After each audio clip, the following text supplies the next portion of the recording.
welcome today. Welcome to the debate stream. Debate day. Holy moly. We got ourselves a big one, folks. Probably the most pivotal day of this election. Outside of, I guess, the Biden debate.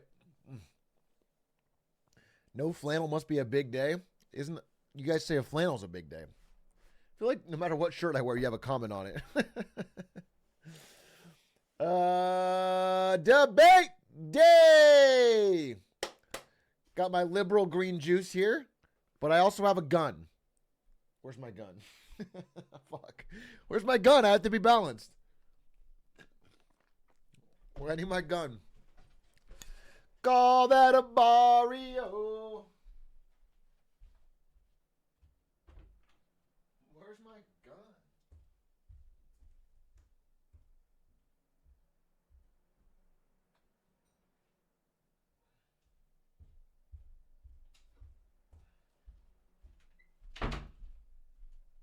All right, folks, fair and balanced. I got my green juice, I got my gun, and we're ready to jump into this debate, which is starting in a mere 7 minutes. In a mere 7 minutes. Yo, you sub for 16 months, and what do you get? The streamer ignores you with no regret. I'm not ignoring you, and I appreciate the 16 months. Connor from Cyberlife, thank you. Thank you for the support.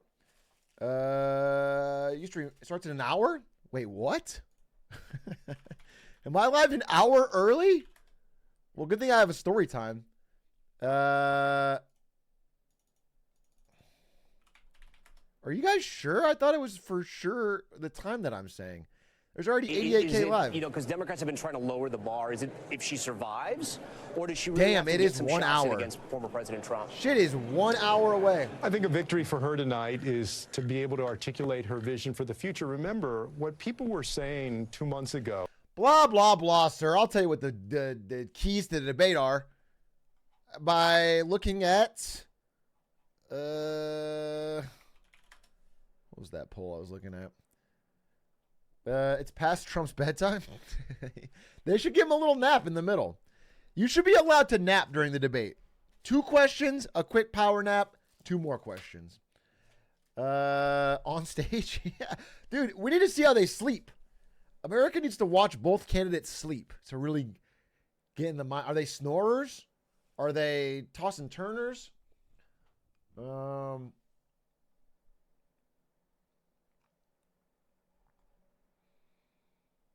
They should have Joe Biden appear like the ghost of Christmas future when Trump is trying to sleep.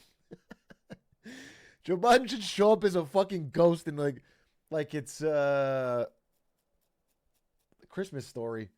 What is it? No, what am I thinking of?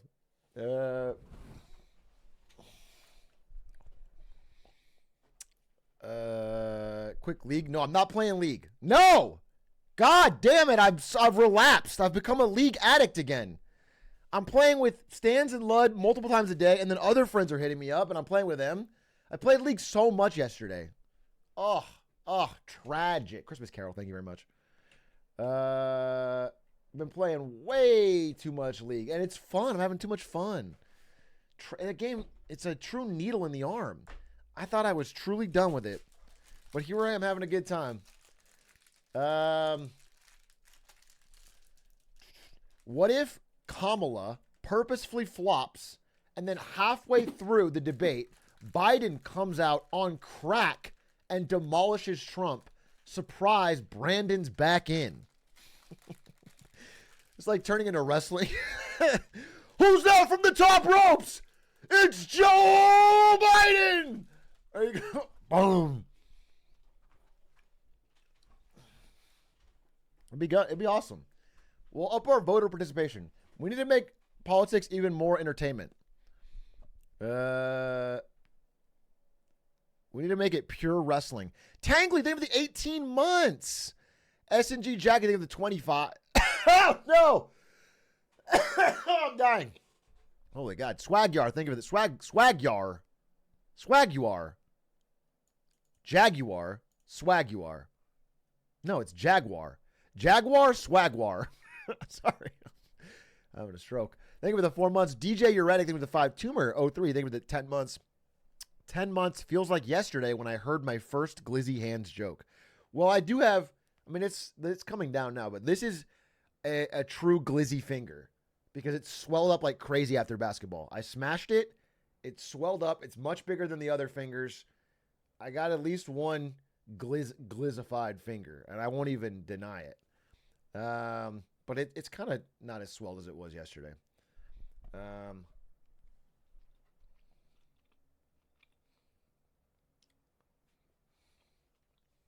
Jesus Christ, look at the size of that fucking Frank finger. Is that what you said? Jesus Christ. Jesus Christ. King Simba, think of the 20 months. Debate night. We got a lot riding on this, folks. It's going to be, I mean, based on the pivotal importance of the last debate with Biden and Trump, this could be a major swing. This could, I mean, the race right now is so neck and neck. Shockingly close. Here is an article on 5 things to watch for in the presidential debate. What are 5 things we can watch for? Who will look more presidential? It is interesting that we are using the new rules rather than the 2020 rules, where the mics are muted when the other person's talking. So it's not like them yelling over each other. It's like who keeps cool during their time. I think the stakes are high for both of them, but more for Harris. This is the first time we get to see her talk and defend herself directly, talk about policies, respond to Trump's line of attack. Dude, what I'm hoping she does to have any real chance in this debate is to not do the Joe Biden strategy of, well, I mean, first of all, she's not going to look fucking 900 years old. That's great. But she also can't do the thing where he tried to like nerd out. It doesn't work in a debate when you try to go real. Don't bring up NATO in response to every question, and don't try to like remember every fucking percentage stat because you end up rambling. Just simple, clear. You know. She needs to have some kind of witty comeback for him saying that 10 million Guatemalans are entering your backyard right now, because he's going to say it about 50 times. He's going to say it 50 times, and if she doesn't have an answer for it, he's going to keep running that bit. All I know is Walls is going to fucking pop Zins up the wazoo. If Walls comes out and Upper Decks is in, Gen Z votes, and they never vote. Dude, what we need? This would be a true 2024 debate. Both Harris and Trump need to have a laptop on stage with ChatGPT open, and then they just read it back and forth to each other. They need to like be like this is what Gen Z presidents are going to do in 20 years, 30 years. Okay? You just type in the question the debate moderator asks, then you read the fucking ChatGPT response.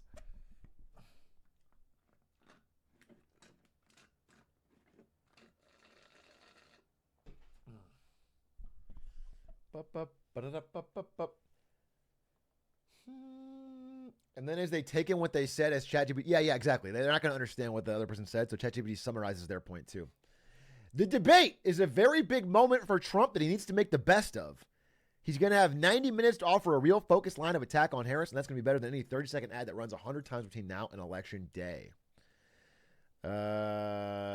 It does feel like the debate is around defining her. Everybody has their mind made up on Trump after, 8 years of constant media exposure.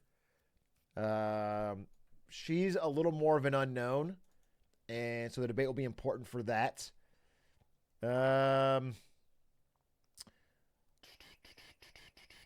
Will Harris, the prosecutor, go after Trump, the felon? She's energized crowds by contrasting her time going after predators and fraudsters. Could be a good line of attack. Whose economic vision will resonate? They'll lay out their competing economic visions for how to bring down the country's high cost of living. Hope they do.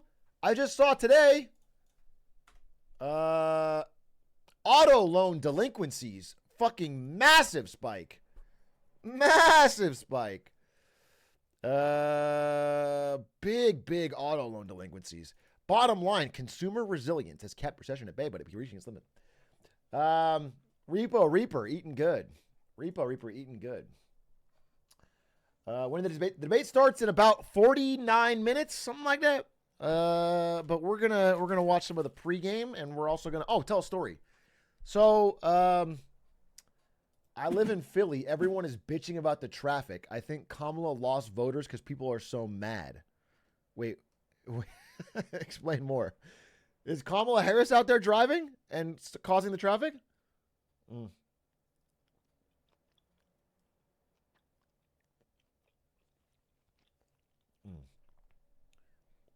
All Kamala has to do is call up a bozo on his lying and question dodging.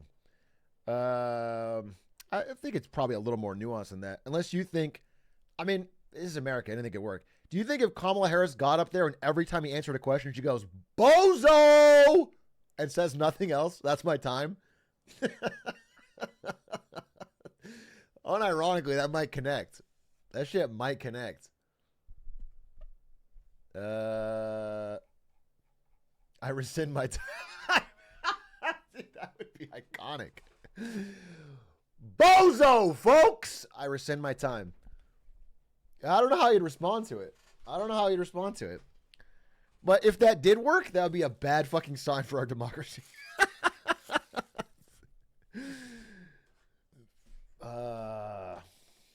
Yeah, we'll see. We'll see. I also want to know which Kamala Harris nickname is he going for? Previously, he's done Laughing Kamala, and now he's doing Comrade Kamala. I don't know. I don't know which ones he's gonna go for. This is key to the Donald Trump's debate strategy is to have a nickname that he triples down on. Still in the workshop.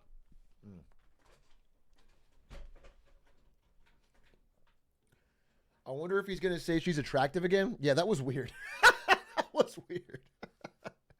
I really hope he doesn't. That would be uncomfortable. Well, I guess this could turn from a debate to some sort of flirtation, but I doubt there's enough common ground. You know, she should do the L gesture with her hand on her forehead and go, "Loser." We live in an idiocracy. It would work. You know what? I don't necessarily disagree. You get that one viral clip, maybe it goes crazy.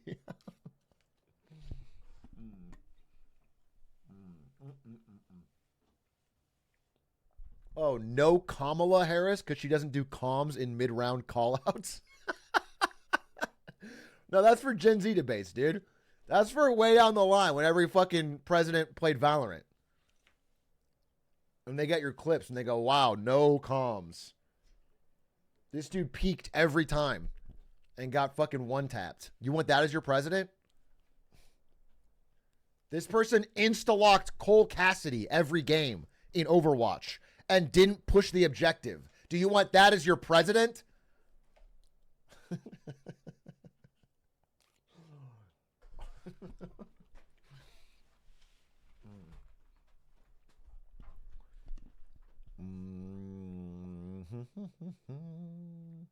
That's you? That is me.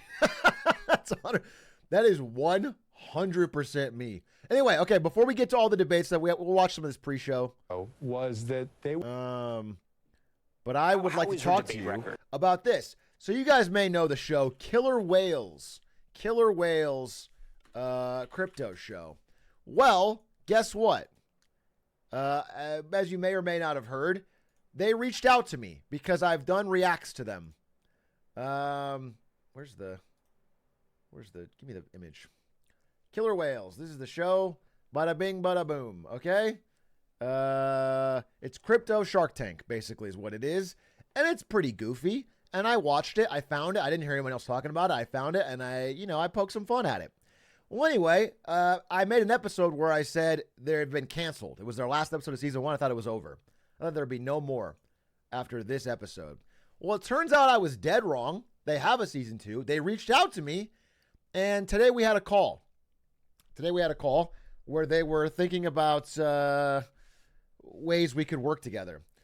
And I had the call this morning, and I got to say, this is tough for me to admit. The guy that runs the show is really nice. It's very, very tough for me to say. I would love to make more fun of him or like have a thing. The guy was an absolute sweetheart. He was a true charmer and just seemed like a really nice, down-to-earth guy. He was fully able to admit that a lot of the pitches were silly and that they actually learned. They said they watched my reaction to learn. They said, I mean, literally, I'm not kidding. They're adding a prize pool to season 2 because of how often we made fun of the fact that it was only mentorship. I'm not kidding. So now they actually can get money. The people aren't investing directly, but they're actually adding money and stuff they can get. So, I mean, we made an impact here, folks. And I said, listen, here's what I said. I wish I fucking recorded. I almost would I think if you wouldn't mind. I basically said, look, listen, I've got people who I knew at NVIDIA who are smarter than me that did some crypto stuff. Okay? Some of them made a lot of money. But I also know many, many people who have lost money on it. All right? There's just a lot of scams. So while I'm sure there's some smart, well-intentioned people trying to make something happen, you know, I'm generally going to be a skeptic because I have an audience here that I'm trying to protect from fucking making the dumbest decisions of their life. And he seemed to fully understand that. He talked about, hey, there's so many rug pulls. He gets it. You know, I didn't get the sense that he was a huge crypto diehard. Actually, I'll be honest with you. He was telling me his life story. Not his life. I'm not saying that in a bad way. He was just telling me his whole background. And he basically said, like, hey, I was just a regular marketing guy in Europe, you know, doing cool things. I worked in TV. And then for whatever reason, he ended up with a bunch of ETH for like a project that didn't end up panning out. This is like back in 2017. And he forgot about it. And then in 2020, he's like, wait, this is worth like $1 gazillion. So like, I don't, like from his POV, crypto's worked out really well. And maybe he has a better, you know, but, so anyway, they have not yet been confirmed for a season 3 and they've already shot season 2. So there's still we're not discussing anything about me coming on yet. That's a TBD way up in the future, but I'm a little more amenable to it because the guy didn't seem very standoffish. I mean, maybe he's fucking honeypotting me in so that they can edit me to look terrible, but it sounded like they were open to having a skeptic, you know, someone who comes on is like totally against it. We'll see. I have no idea. I still haven't decided. I'm kind of, the editing scares me a little bit, but I will say the guy was an absolute class act. He's a gentleman. And they mentioned a lot of changes for season 2 that I think are going to be fun. Like they, added the prize pool. He also said this. He said pretty much everybody on their staff has seen our reacts. Okay. I just want you to know that everyone there has seen it, including the judges, and the judges in season 2 are being way harsher because they don't want to appear too nice. And he's like, he had to tell them like, hey guys, no one's going to come on the show if you guys are this mean. Like they were ripping into every pitch. They got better pitches and they were ripping in. So, I mean, we're having an impact in maybe a positive or negative way. I don't know, but that's what he told me. So listen, I don't know. I'm not, super afraid of going on there and they edit it out look a little goofy. It's not the end of the world. I don't know. It could be fun. It'll be a fun story. I'm kind of leaning towards it, but I don't know. You might get to smooch the mooch. Bro, I actually am going to ask him. He said he can connect me with any of the judges, and I said, I don't really want to because I already told Wendy I didn't want to do anything because, again, my only worry is that if I end up meeting these staff and these judges, then when I do my reacts, I'm going to be too nice. I already think I'm going to be nicer because I don't want to hurt anybody's feelings that work hard on the show. Do you know what I'm saying? Like, they're all nice people. It's just a dumb...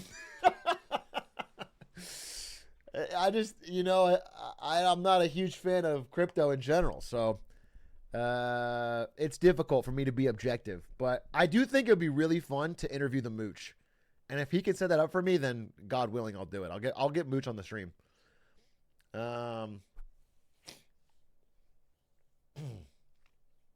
Where'd you get that shirt? It's really nice. Thanks, man. This is from a fucking fancy French place called Target, I believe.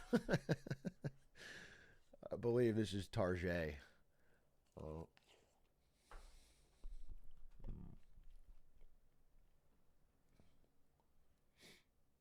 Button up the shirt. There ain't no button, bro. That's the fucking swag of it. That's the fucking swag of it. Keep your eyes up here. My eyes are up here, buddy. Okay? Keep your eye off the luxurious chest hair. Big A, look at you dropped 8 pounds. You doing okay? You think so? I don't think I've dropped 8 pounds. Oh, I did do this. Wait, I actually fucked up my camera. It's supposed to be like this. Maybe I look skinnier because the camera was just fucking smaller. Whoa, no, I'm bulked up. That's not a filter. It's just the fucking camera is so zoomed, so I have to make the thing fit the screen.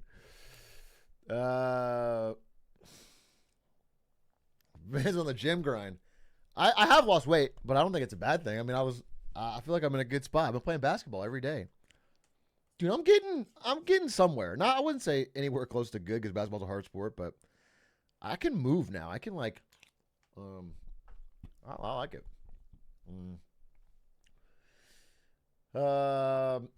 You still climb? No, it's all basketball. I can't dunk. No, I can't. Although, hey, I play with a Spectacor.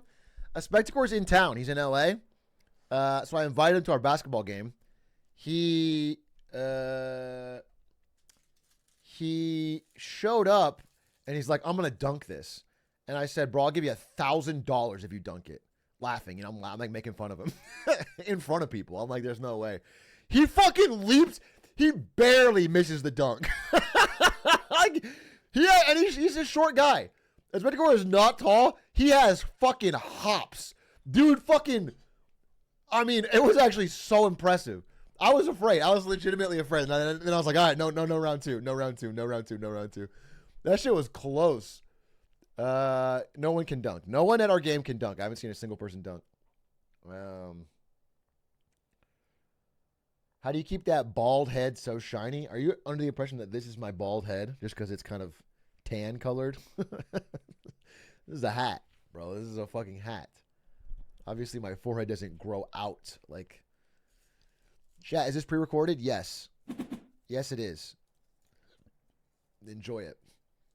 You got an Enron tattoo? Yeah, on my bald head. That would be so... It would save me a lot of hat maintenance. If I just shave my head bald and put a Enron tat right in the forehead. Are you going to Law Worlds this year? I only go to Worlds if Faker goes. We have a kind of a brotherhood of bonds. Faker had told me that he would only go to Worlds if I go, and I said I would only go if he goes. So it's like it's a team effort. You see Kendrick? Yeah, let's talk about that. Wait, we'll do a countdown. Let's get my countdown going. Let's get my countdown going so everybody knows the debate is coming. Oh. Debate starts in, well, it's more than 30, but we'll put it at 30. The countdown he will never follow. Well, luckily the fucking actual debate doesn't depend on whether or not I follow this countdown. Trump and Harris aren't going to wait till I'm done waffling.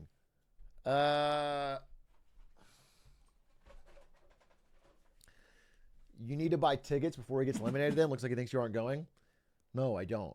Because I have this thing called... I'm not going to say it. It's actually sounded way too snobby. I was gonna say I have this thing called money, bro. You can scalp it. You can spend a little extra. I'm sorry, but you can. I'm gonna fucking buy it. Hey, Big A, me and my friends also want to watch the debate. So Big A to watch the debate on our TV while we eat hot dogs like the real Americans that we are. USA. Yeah, for sure. For sure. Just remember, if you're watching on a screen, my stream with multiple people, They each owe me money. Okay? Because you can't, if you have 10 people watching one screen, I'd only get one ad view. And that's cheating. That's stealing from me. So you're going to have to send me a check. We'll figure it out. But we'll make it work. Anyway, excited for more Killer Whales discussion. They're going to send me a trailer early. That's what he said. I'm going to get the season 2 trailer first. And we're going to get to watch it live here first. Season 2 of Killer Whales. He showed me a sneak peek of the sneak peek. I can tell you one thing. There's a Cybertruck in it. So you know it's going to be good, bro. You know it's going to be good.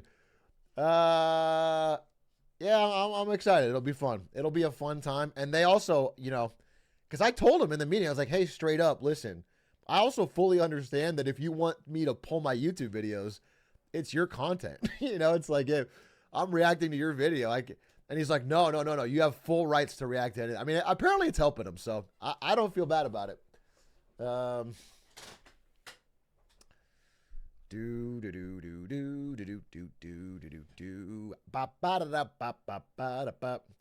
watching with my girlfriend. You better turn up your funny dial or else she'll think my content creator taste is cooked. I'm going to be so fucking dry. Okay? I'm going to break up your relationship. I'm going to be so fucking I'm going to sit here and talk about NATO for 3 hours. Okay? And everyone in chat's going to spam Glizzy. And she's going to see what you're into. Okay? Did you see Kendrick and Drake's round 2? Did I? Bro, Kendrick and Drake? I mean, everyone's already said it, but the fact that this whole beef, this whole like recent arc of the beef started with them saying, big is the Super Bowl in the fucking Cole Drake song. And now he's the one in the Super Bowl saying no round 2s. That's just a domination. It's such a dominant year for Kendrick v. Drake. It just wasn't. It was a total knockout, not close. The fact that he's gonna call Drake a pedophile again to the largest TV broadcast, you know, like 50 million Americans tune in or whatever, is just crazy. It's just crazy. What a I don't know. It's like it might be the most dominant rap beef victory ever. I don't know. It really is such a total knockout. I mean, you think about the great rap beefs like Jay-Z and Nas, they both ended up fine. They both, I mean, it's like even. They both got their hits in. Tupac and Biggie, they both got their hits in. They both died. But who like this one was not close. Okay, turn on the debate on board. Oh, don't worry. You can go watch it by yourself. Son of a bitch. There's a fucking timer right there, and I banned you for life. Okay?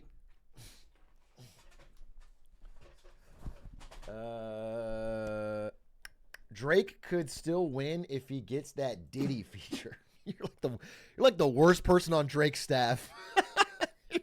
You're not even the devil on his shoulder. You're like the devil on the devil's shoulder. Absolute worst possible advice. No, bro, it's a good idea. Get Diddy. Get Diddy. It's a comeback. Will you be debating tonight in the debate? They might call me up. They might call me up. They may bring me in for some debates. You smoke any fat blunts lately? No, I didn't smoke any fat blunts, but I did do a more serious drug, League of Legends. Why am my thing broken? Chat, it's broken! Oh. Okay.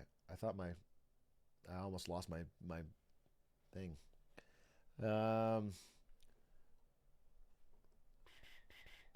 Anyway, yeah, I played some League. It's been really fun. Me, Stans, and Lud have been playing. It's just a fun group. You know, it's fun because Lud's really trying to get better, and he's doing his best. So, you know, he's getting there. And then Stansy's just funny to play with. Oh, that's good. It's a good time. I really enjoy it.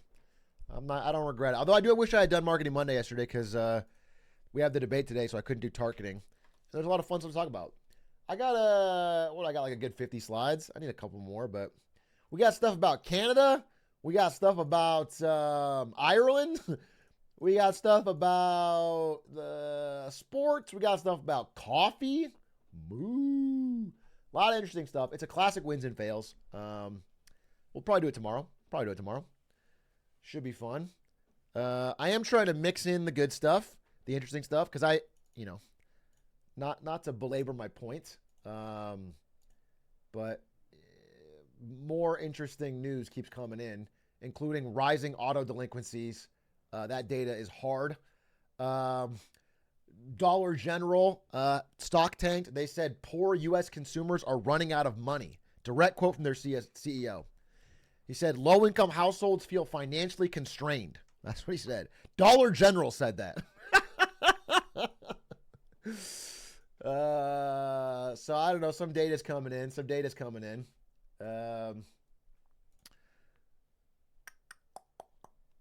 But we'll talk about that a different time. I'm taking a little break between that. We'll give an update when we give an update. Where the fuck are people buying if not Dollar General? That's a great question. I looked into the same thing. I was like, well, where the fuck are they going? Turns out, part of it is low-income consumer stress, where they're just doing less consumption in general, more at home. Part of it is Temu. Is it Temu or Temu? I always get it wrong. They're going even cheaper. Temu.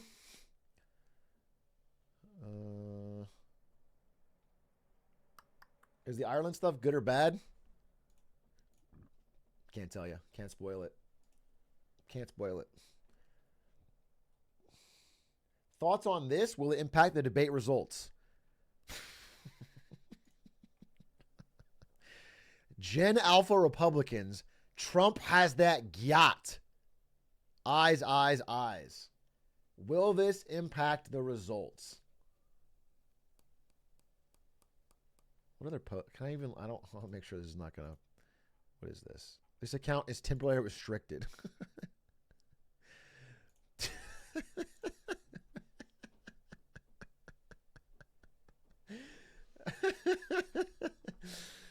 Of all the groups to target, Gen Alpha would be the worst because Gen Z doesn't vote, but Gen Alpha can't vote. It doesn't matter how many times you say Skibbity Biden or whatever, they can't vote.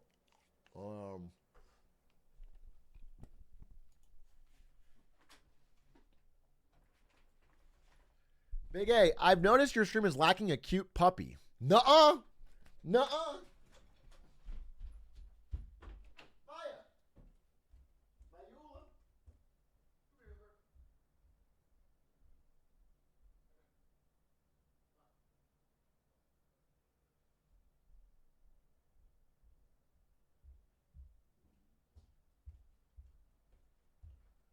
Biola. What a sweet dog. What a sweet puppy. What a gorgeous dog. Yeah, I know. No one's giving you enough love because Ari's not in the house right now. What a sweet puglet. You didn't even know I had a dog? You're crazy. I don't know. What are they talking about, huh, man? Can you show me your tricks? Here, wait. Shake. Wow, that was impressive. That was very impressive.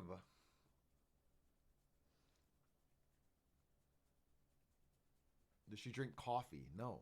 Why the fuck would she drink coffee?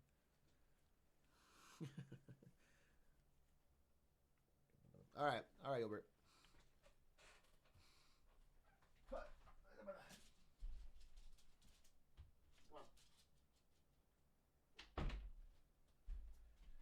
Anyway, she's a very sweet dog. That's all I say about that. Why do that people drink or gamble and they know that it's haram? That's exactly right. Why would my dog knows that it's haram? You kicked her out? No, she doesn't want to stay in here. First of all, it's hot in this room. She's wearing a fur coat 24/7. Can you show your chain bling, Big A? It's a Roman coin, which I feel has been co-opted. I feel like it's been co-opted. I've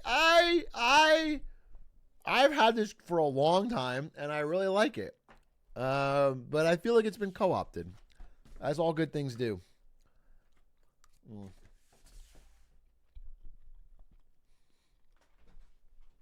You got your Jesus piece on you? Yeah.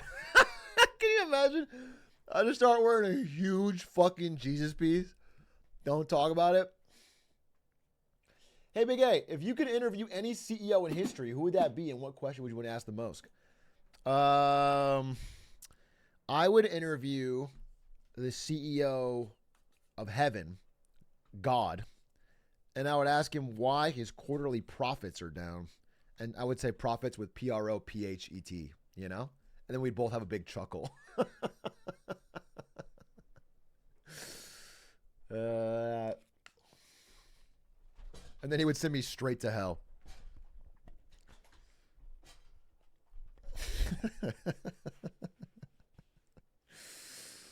Hey, Atrioc, do you think that Silk Song would be announced tonight? Oh, I would love that. I would love that. It wouldn't surprise me. It wouldn't surprise me.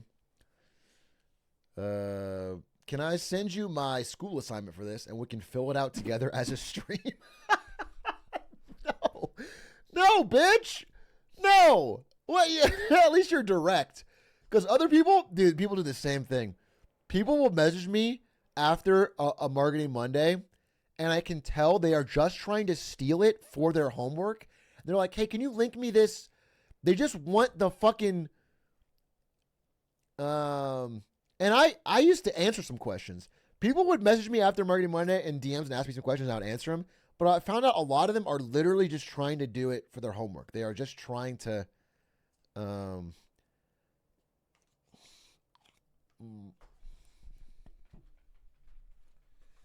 Ba-da, ba-da, ba-da.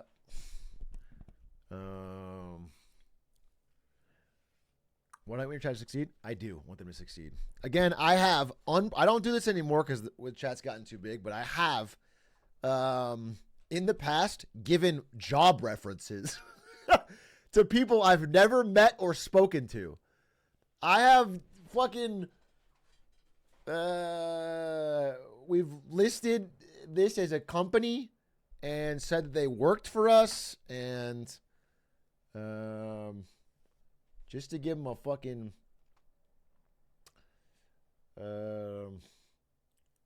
damn, bro got all dressed up for the debate. What's with, I'm wearing a fucking Target polo.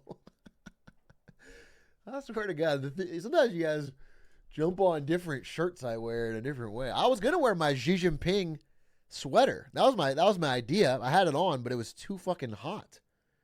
It's still hot. I mean, let me see if I can turn the air on. Or it's not even home. Oh, wouldn't it be nice if we could wake up in the summer when the day is new? Wouldn't it be nice?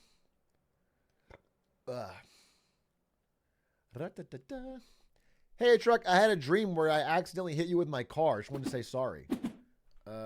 Well, you should say not just accidentally, bro. You did hit me with your car. It wasn't an accident, and you don't sound very sorry. Luckily, I bounced back quick. Do you think Kamala studied golf for... It's so funny.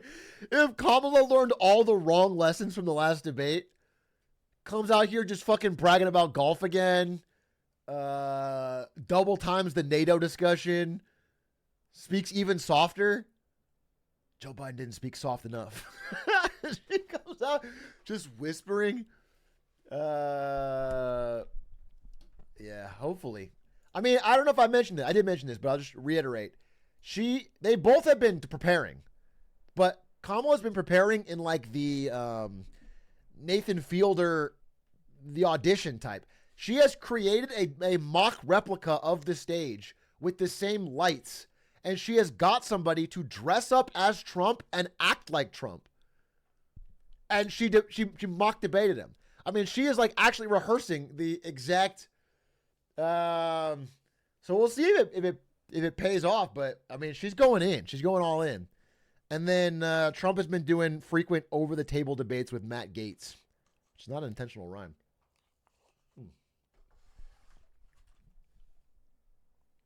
It's crazy how that's actually real. Yeah, it is crazy. Although it's funny, New York Times broke that story. And they said she's been debating with a person using the Lee Strasberg method of acting, which is like a method acting type thing. And then The Guardian, it's like a UK paper, broke their own story on it and said she's been debating Lee Strasberg himself. The guy's been dead for 60 years. Or like 40 years. And like they clearly just stole the New York Times article and like flipped it through a fucking filter. That's embarrassing. I mean, I actually do not ever want to read The Guardian knowing that's the quality of, is very clearly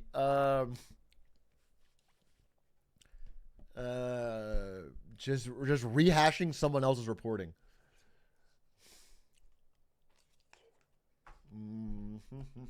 Either it was AI or a really bad rehash, but either way, terrible. I hope Kamala whips out a can of Galaxy gas mid-debate and offers to share it with Trump and they start a love story. I don't really hope that happens. I really don't. I think that would be bad. But I do think that Galaxy gas is great. I asked my good friend Kanye West before the debate. He told me that nitrous is actually good for you and much maligned by a fake news media. So there we go. We're learning.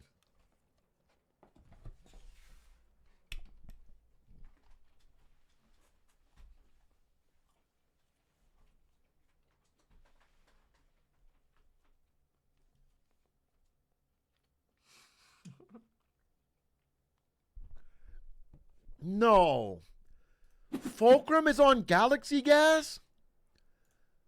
He's not doing Blinkertons anymore? What happened? What happened to this country, bro? We used to be a real nation. That was my cue. That's what I looked up to. You can't trust him? Never once did I think it would be socially normal to talk about my whippet addiction. What a blessed year. Okay. Things we talk about in this chat doesn't make it socially normal. You can't go out into the real world and go glizzy, glizzy, glizzy, glizzy, glizzy, coffee. That only works here. So if you're at a fucking dinner party or at like a work event, you can't be like, damn, I'm so fucking hooked on that nitrous, bro.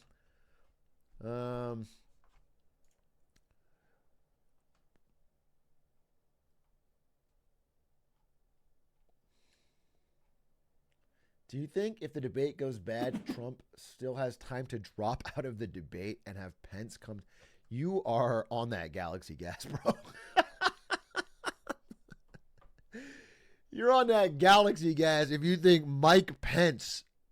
First of all, there's nobody but Trump. Trump is the base of the party right now. They're all in on Trump.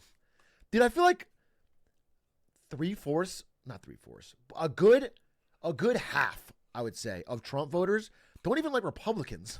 They don't even like Republicans. They don't like Democrats and Republicans. They only like Trump. That is the only person they like. Yeah,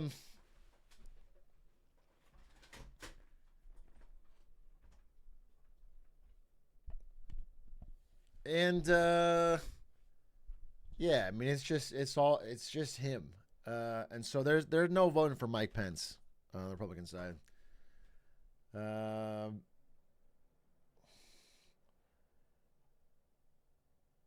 Atrioc, I want to bet on what words Trump is going to say during the debate. Here's your choices: tampons, China, border.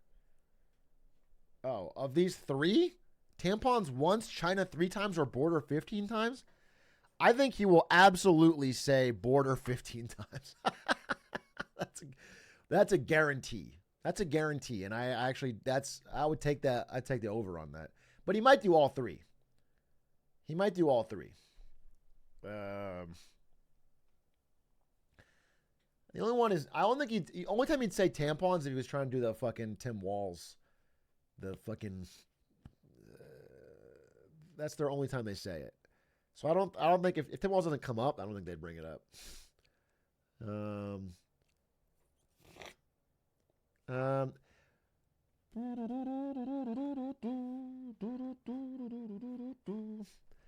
What are your feelings on tariffs and economic strategy? I'm not pro tariffs in general. It's a real beggar thy neighbor, race to the bottom strategy that doesn't really work. But tariffs as a way of keeping some industries alive domestically can work for sure. Like if you have a domestic car industry and you're like, hey, I don't want them to lose. I don't want them to go bankrupt.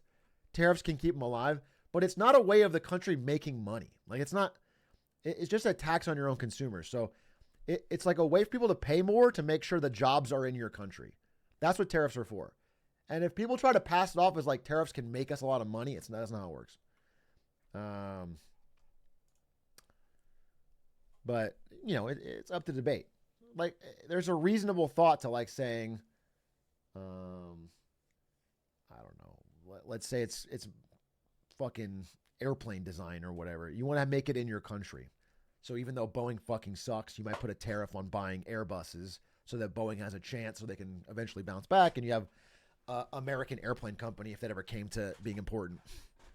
That's the idea. But it doesn't mean you get things fucking cheaper or that the country's making money from the tariffs.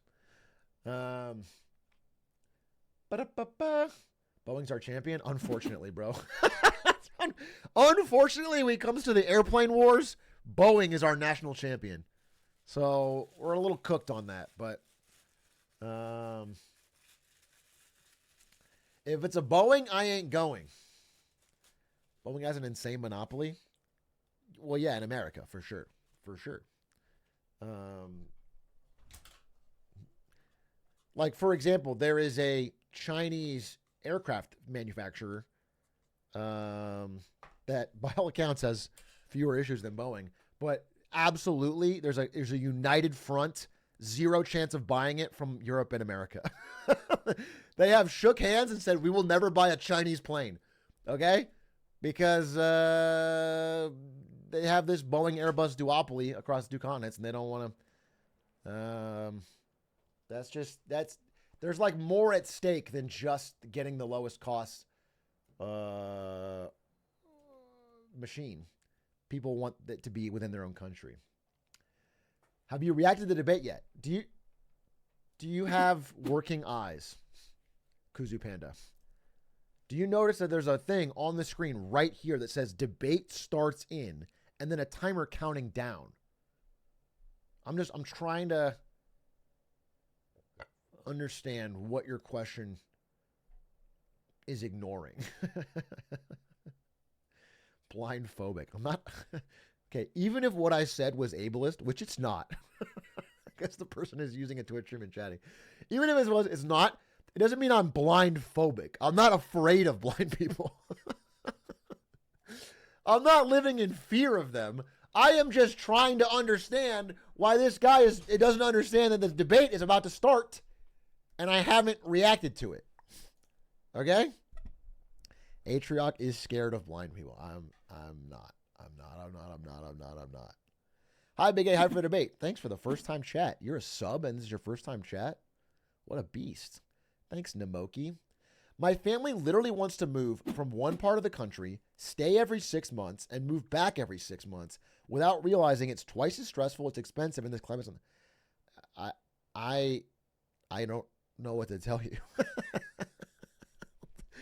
I mean, your family's your family, bro. If they got money like that, or they got an idea like that, or they need the jobs like that, I don't know, but it seems silly.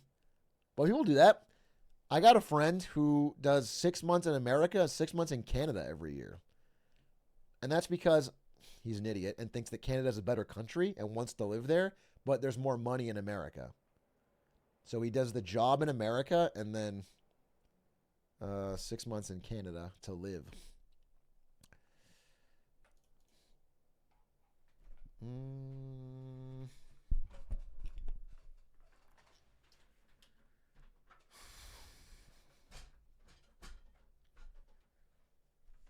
When are you going to talk about the Talk to a podcast? When I get invited on. Haley Welch, I'd be a great guest.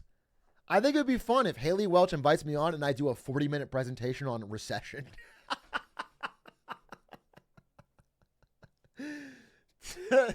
On the Talk to a podcast. I think that'd be dope, dude. Let's make her the new Joe Rogan. Let's get crazy with it.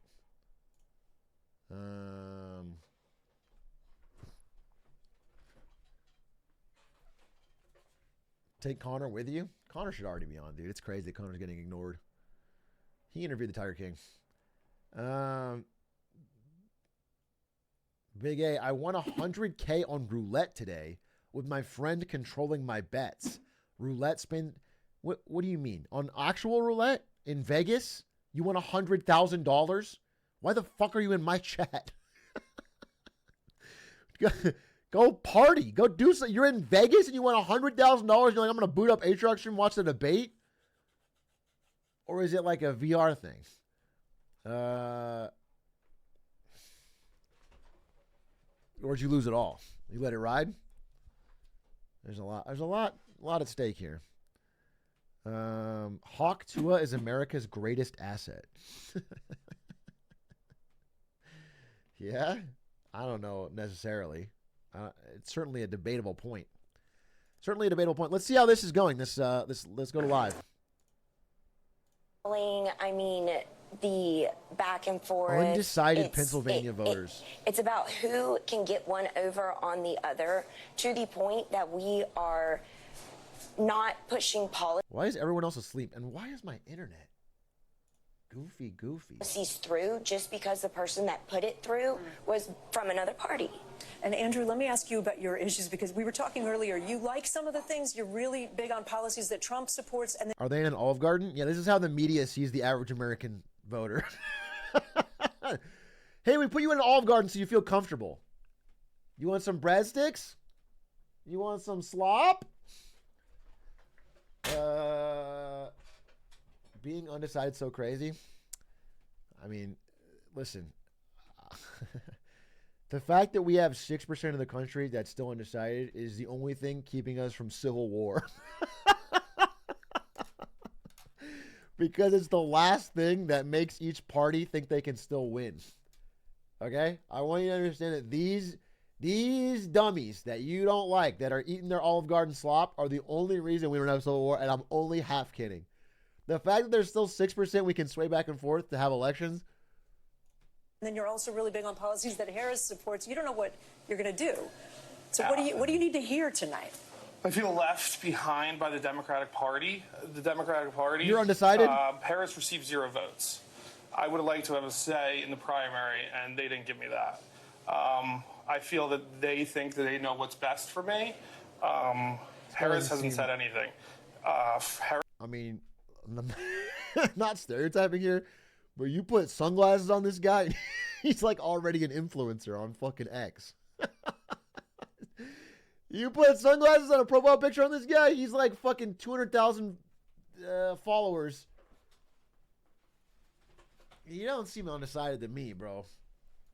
Harris's policies, a lot of them, have just been stolen from Trump. Taxes on tips, putting up the border wall. She's had said absolutely nothing of her own with her own ideas.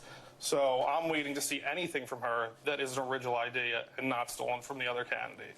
All right, guys, we're going to watch this debate together. And Savannah, Lester, we will certainly report back on sort of what the reactions are here in the room. It's an instant focus group. Yeah, some important voices to hear. Kate, thanks very much. Let me bring in 2 experts at... The way he said that.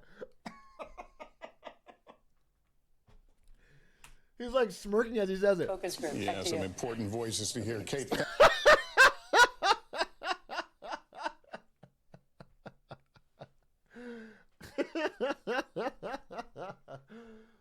Very Thanks very much. Let me bring in two experts at debate preparation. Greg Craig served as White House counsel in the Obama administration. He prepped John Kerry by playing George W. Bush. And Judd Gregg is a former senator from New Hampshire who prepped George W. Bush by playing John Kerry. And Senator, let me begin with you. You know, the candidates, of We're course, sort of hitting you with a tongue tire in there. Yes, it's not easy. The Harris folks really want to put forth her and introduce her to people who don't know a lot about her right now. Is this a good time for any candidate to change who they are, who the viewers and voters perceive them to be? Jump in. People can't change themselves. Really, these debates turn on a few things, I think. First is your mannerisms, and especially when you have a split screen. If you'll remember when George Bush the first was in a debate, he looked at his watch, and that affected the campaign significantly. And then Al Gore rolled his eyes and made all sorts of facial disparaging types of movements. And then, of course, in the last debate, it was President Biden just looking like he wasn't there. So the physical activity on the stage is really critical. He's right. I'm proving his point. And you've got to... I'm proving his point by only noticing his fucking mannerisms. Actually, well said, sir. Actually, well said. All I'm noticing is your strange mannerisms and not your words. But you made a great point. Act like you're a serious person in a serious event. Secondly, you've got to be substantive. People, this is about the presidency of the United States. People expect substance. They don't expect gamesmanship.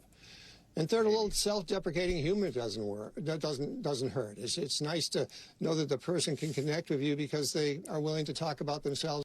Yeah, I think it should both come out and just fucking. Trump should come out and be like, I'm so fucking stupid. I'm so stupid. And then just fish. You know what I'm saying? God, I did it again, Donnie. What are you doing out there, Donald? And then we're like, no.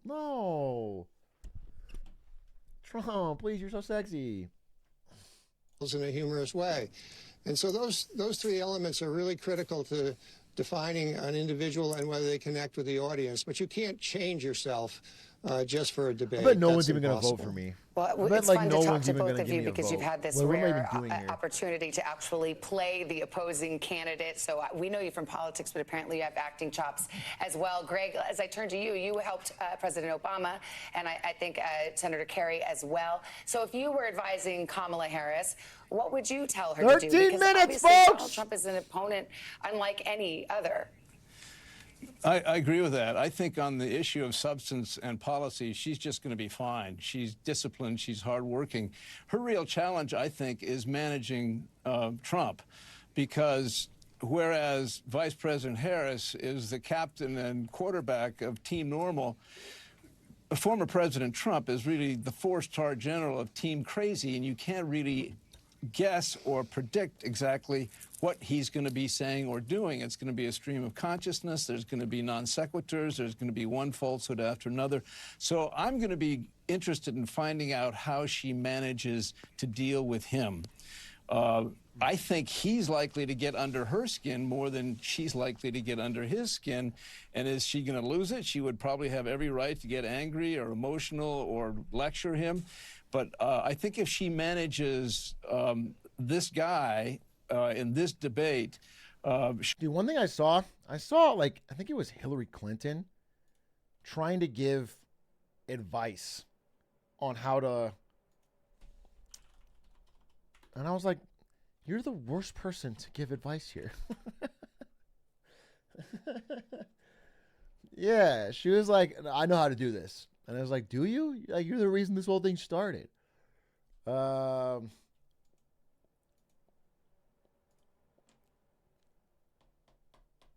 think it was an op-ed she wrote or something. I think she had that race locked up and then lost it off. Remember when she said Hawk 2 of the polls? She wish she would have been ahead of her time. She would have been ahead of her time when she said Hawk 2 of the polls. She did Pokemon Go. Hello, Quack! Quack's in chat, folks. We got our resident Canadian to weigh in on our elections.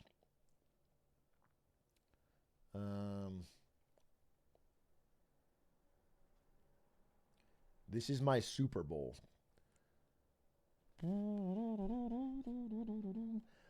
Ojama Kanan, thank you for the prime. They cannot sway us. It's against the law. True. If Quack ever starts to sway your opinion on anything, you can legally report him to the police. We are not allowed to have any Canadian interference in our elections. Okay?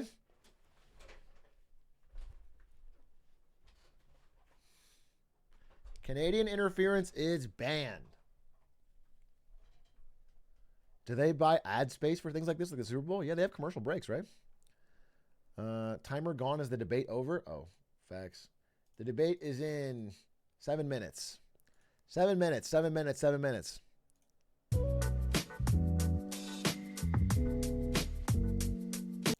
Seven minutes. Tell Drake to fuck off. Kendrick's going to do that at Super Bowl. Don't you worry about that. Kendrick is going to do it at the Super Bowl and probably bring out some all-star guests. Imagine Trump wears a tan suit. Well, you think he's going to try and tank his campaign right here, right now? Tan suit is a death knell.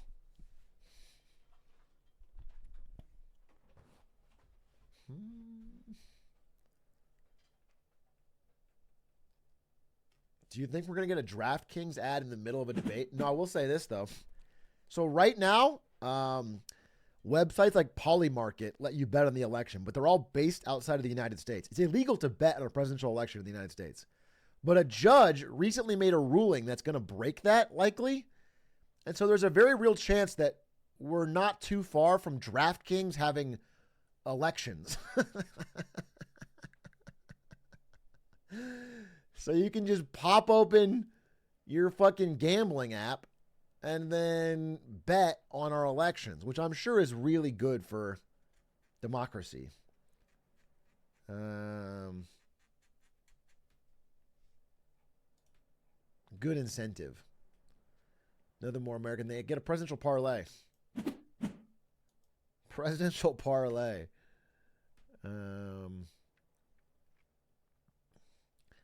Maybe it'll get more people into voting. Adding gambling to get voter participation up is very funny. I would vote if my bet was on the line. Damn. Damn. Let's pump and dump Trump. Dude, can you imagine if you had the right group of people or if it was influencers or something and they all buy low, like there's a candidate, like let's say it's a race with not a ton of participation. Like it's New York City District Comptroller or something. And there's a guy who's kind of a lock. And then some influencers in the area, they pick the underdog, they buy a bunch, make a huge bet, and then start pumping that candidate. All of a sudden, they can fucking... they can make a huge underdog win.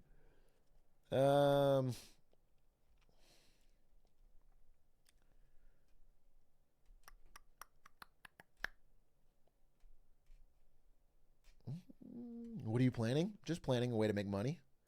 You know, let's see what this debate's 5 minutes, folks. The Harris surrogates are saying the same thing. Former President Trump is the most experienced presidential debater. This will be a seventh debate. And also they want to go over reproductive rights, that a vote for Trump is a vote that will limit abortion access. And then on the Trump side, of course, they're hammering the issue that Vice President Harris is untested. She's only done one big major interview. She's doing no town halls. And also they want to hammer home that they want to put the spotlight, and they hope the candidate does, on the issue. I think the big question here is how Harris, in order to win, differentiates herself from Biden. Because Biden is not particularly popular, not enough to win the election. And without throwing him under the bus, which I think will also make people mad, I think mainstream Democrats would be mad if she fucking chucks him under the wagon. But she has to stand out and say this is something new or different.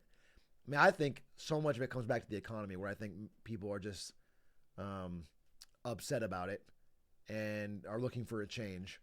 And Biden has become the bellwether of that. And so she's got to stand out and make people think there's a different chance. Do you think she'll legalize weed? I think she'll light up right there on stage. And she'll blow a puff right into Donald's face.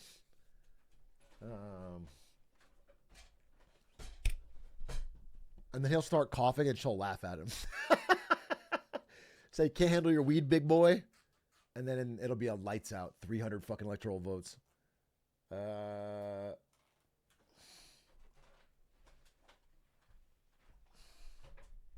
Hotbox the stage.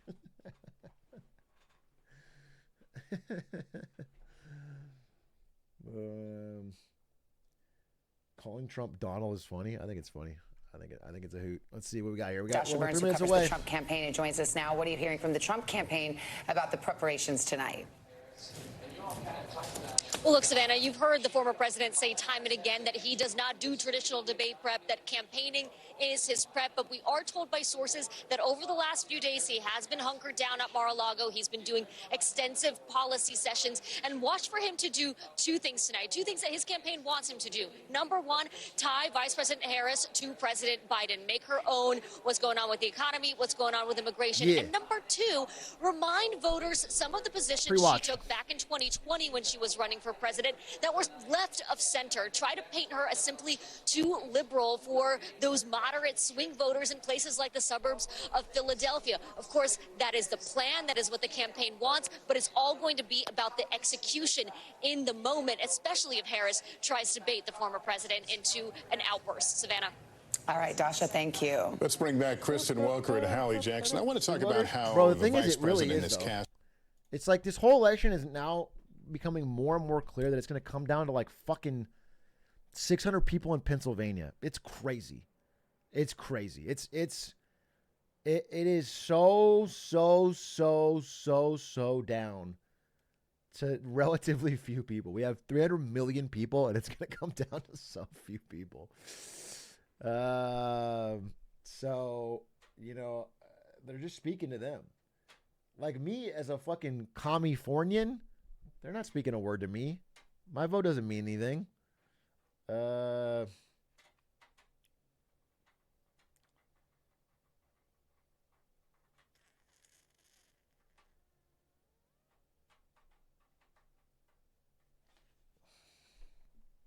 She's got to walk that fine line. Yeah, but she also has to answer for some changes in her own positions. Of course, she ran for president in 2020. She came across and positioned herself as a much more progressive type of candidate. Now she's really moving to the middle here in a general election. Crowded primary, right? Back in 2019, 2020, she has moved away from that on issues like, for example, mandated gun buybacks for automatic rifles, something that she no longer supports. Fracking, for example, something that she has changed her position on. We as well. gotta frack. Medicare for all, a position that she's backed away from. Watch for the former president to try to go after some of these issues. And I'll tell you, to bring it back to the voters, that panel with Kate Snow is super interesting. The economy came up again and again. And even though this summer, for the first time, inflation dipped below 3% for the first time since March. You're talking about my stream. I was like, bro, I didn't invent the Electoral College. From 2021.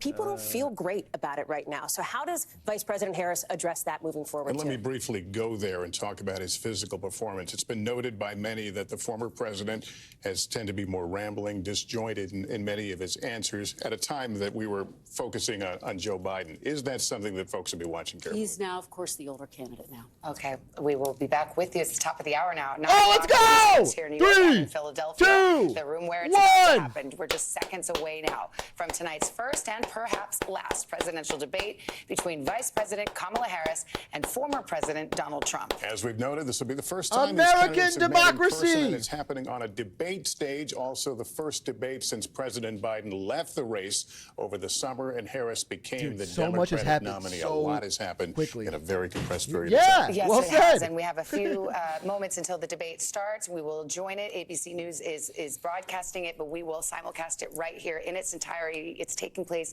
at the National Constitution Center in Philadelphia. Live. And like June's debate, there will be no audience tonight. The candidates' microphones will be muted while the other one is talking. Each Mine candidate won't be, though. I can will talk over get everybody. 2 minutes for answers. There will be I'll talk over closing Trump, statements, I'll talk over but Harris. no opening statements. So we expect them to probably mix it up rather early in this as they stake out their positions. One more and we thing. get a sense of where all Before we start, one more thing. Everybody knows the best way to convince someone of your opinion is to debate it loudly in Twitch chat. So be sure during this debate to try and convince everyone else in chat of your opinion. Make long messages. Really try to go back and forth at them.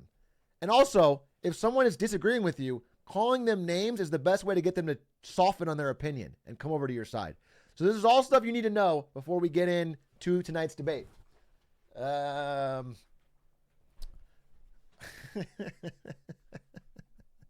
Since President Biden withdrew from the race on July 21st. Of course, that decision followed his debate against President Donald Trump in June. Since then, this race has taken on an entirely new dynamic. And that brings us to the rules of tonight's debate. 90 minutes with 2 commercial breaks. No topics or questions have been shared with the campaigns.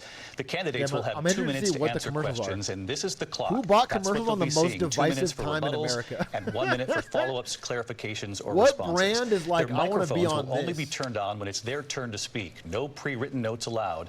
There is no audience here tonight in this hall at the National Constitution Center. This is an intimate setting for 2 candidates who have never met. President Trump won the coin toss. He chose to deliver the final closing statement of the evening. Vice President Harris selected the podium to the right. So let's now welcome the candidates to the stage. Should Vice be on the President right? It's gonna Kamala confuse Harris and President Donald Trump. They have a coin toss? Every American sport needs a coin toss. Oh, here they are! What's happening? Kamala Harris. Let's have a good debate. See, have fun. Thank you. Welcome to you both. It's wonderful to have Already you. It's an awkward. honor to have you both here. Bro, this is already Good evening. awkward. We are looking forward to a Did spirited she introduce and herself thoughtful and then he debate. said have So fun? let's get started. I want to begin tonight with the issue that voters didn't even walk to repeatedly the center. That say was is their weird. #1 issue, and that is the economy and the cost of living in this country. Vice President Harris, you and President Trump were elected 4 years ago, and your opponent on the stage here tonight often asks his supporters, are you better off than you were 4 years ago? When it comes to the economy, do you believe Americans are better off than they were 4 years ago? So I was raised as a middle-class kid, and I am actually the only person on this stage who has 4 a years ago was plan that COVID. is about So lifting yes, up but the middle class and working people of America. I believe in the ambition, Specifically the 4 years ago, or do you aspirations, the mean- dreams of the American people. And that is why I imagine and have actually a plan to build what I call an opportunity economy. Because here's the thing. We know that we have a shortage of homes and housing, and the cost of housing is too expensive for far too many people. We know that young families need support to raise their children, and I intend on extending a tax cut for those families of $6,000, which is the largest child tax credit that we have given in a long time, so that those young families can afford to buy a crib, buy a car seat, buy clothes for their children. My passion, one of them, is small businesses. My mother raised my sister and me, but there was a woman who helped raise us. We call her our second mother. She was a small business owner. I love our small businesses. My plan is to give a $50,000 tax deduction to start up small businesses, knowing they are part of the backbone of America's economy. My opponent, on the other hand, his plan is to do what he has done before, which is to provide a tax cut for billionaires and big corporations, which will result in $5 trillion to America's deficit. Okay. My opponent has a plan that I call the Trump off. sales tax, which would be a 20% tax on everyday goods that you rely on to get through the month. Okay. Economists have said that Trump sales tax would actually result for middle-class families in about $4,000 more a year because of his policies and his ideas about what should be the backs of middle-class people paying for tax cuts for billionaires. President Trump, I'll give you 2 minutes. First of all, I have no sales tax. That's an incorrect statement. She knows that. We're doing tariffs on other countries. Other countries are going to finally, after 75 years, pay us back for all that we've done for the world. And the tariff will be substantial in some cases. I took in billions and billions of dollars, as you know, from China. In fact, they never took the tariff off because there was so much money they can't. It would totally destroy everything that they've set out to do. They're taking in billions of dollars from China and other places. They've left the tariffs on. When I had it, I had tariffs, and yet I had no inflation. Look, we've had a terrible economy because inflation has, which is really known as a country buster. It breaks up countries. We have inflation like very few people have ever seen before, probably the worst in our nation's history. we were at 21%, but that's being generous because many things are 50, 60, 70, and 80% higher than they were just a few years ago. This has been a disaster for people, for the middle class, but for every class. On top of that, we have millions of people pouring into our country from prisons and jails, from mental institutions and insane asylums. There it is, folks. One in 15. Jobs that are occupied right now by African Americans and Hispanics, and also unions. Unions are going to be affected very soon. And you see what's happening. You see what's happening with towns throughout the United States. You look at Springfield, Ohio. You look at Aurora in Colorado. They are taking over the towns. They're taking over buildings. They're going in violently. These are the people that she and Biden led into our country, and they're destroying our country. They're dangerous. They're at the highest level of criminality, and we have to get them out. We have to get them out fast. I created one of the greatest economies in the history of our country. I'll do it again and even better. We are going to get to immigration and border security during this debate. The question was not about border. I would like to let Vice President Harris respond on the economy. Play the hits every time. Well, I would love to. Let's talk about what Donald Trump left us. Donald Trump left us the worst unemployment since the Great Depression. Donald Trump left us the worst public health epidemic in a century. Donald Trump left us the worst attack on our democracy since the Civil War. And what we have done is clean up Donald Trump's mess. What we have done and what I intend to do is build on what we know are the aspirations and the hopes of the American people. But I'm going to tell you all in this debate tonight, you're going to hear from the same old tired playbook. A bunch of lies, grievances, and name-calling. What you're going to hear tonight is a detailed and dangerous plan called Project 2025 that the former president intends on implementing if he were elected again. I believe very strongly that the American people want a president who understands the importance of bringing us together, knowing we have so much more in common than what separates us. And I pledge to you to be a president for all Americans. President Trump will give you a minute to respond. That was better than Biden's whole debate. I have nothing to do, as you know, and as she knows better than anyone, I have nothing to do with Project 2025. That's out there. I haven't read it. I don't want to read it purposely. I'm not going to read it. This was a group of people that got together. They came up with some ideas, I guess some good, some bad. But it makes no difference. I have nothing to do. Everybody knows I'm an open book. Everybody knows what I'm going to do. Cut taxes very substantially and create a great economy like I did before. We had the greatest economy. We got hit with a pandemic. And the pandemic was not since 1917, where 100 million people died, has there been anything like it. We did a phenomenal job with the pandemic. We handed them over a country where the economy and where the stock market was higher than it was before the pandemic came in. Nobody's ever seen anything like it. We made ventilators for the entire world. We got gowns, we got masks, we did things that nobody thought possible. And people give me credit for rebuilding the military. They give me credit for a lot of things, but not enough credit for the great job we did with the pandemic. But the only jobs they got were bounce back jobs. These were jobs bounce back, and it bounced back and it went to their benefit. But I was the one that created them. They know it, and so does everybody else. Vice President Harris, I'll let you respond. So I don't give either president Donald Trump has no plan for you. And when you look at his economic plan, it's all about tax breaks for the richest people. I am offering what I describe as an opportunity economy, and the best economists in our country, if not the world, have reviewed our relative plans for the future of America. What Goldman Sachs has said is that Donald Trump's plan would make the economy worse. Mine would strengthen the economy. What the Wharton School has said is Donald Trump's plan would actually explode the deficit. That's where Trump 16 Nobel laureates have described his economic plan as something that would increase inflation and by the middle of next year would invite a recession. You just have to look at where we are and where we stand on the issues. And I'd invite you to know that Donald Trump actually has no plan for you because he is more interested in defending himself than he is in looking out for you. That's just a soundbite. They gave her that to say. Look, I went to the Wharton School of Finance, and many of those professors, the top professors, think my plan is a brilliant plan. It's a great plan. It's a plan that's going to bring up our worth, our value as a country. It's going to make people want to be able to go and work and create jobs and create a lot of good, solid money for our country. Just to finish off, she doesn't have a plan. She copied Biden's plan, and it's like 4 sentences, like run, spot, run. 4 sentences that are just, oh, we'll try and lower taxes. She doesn't have a plan. Take a look at her plan. She doesn't have a plan. Mr. President, I do want to drill down on something you both brought up.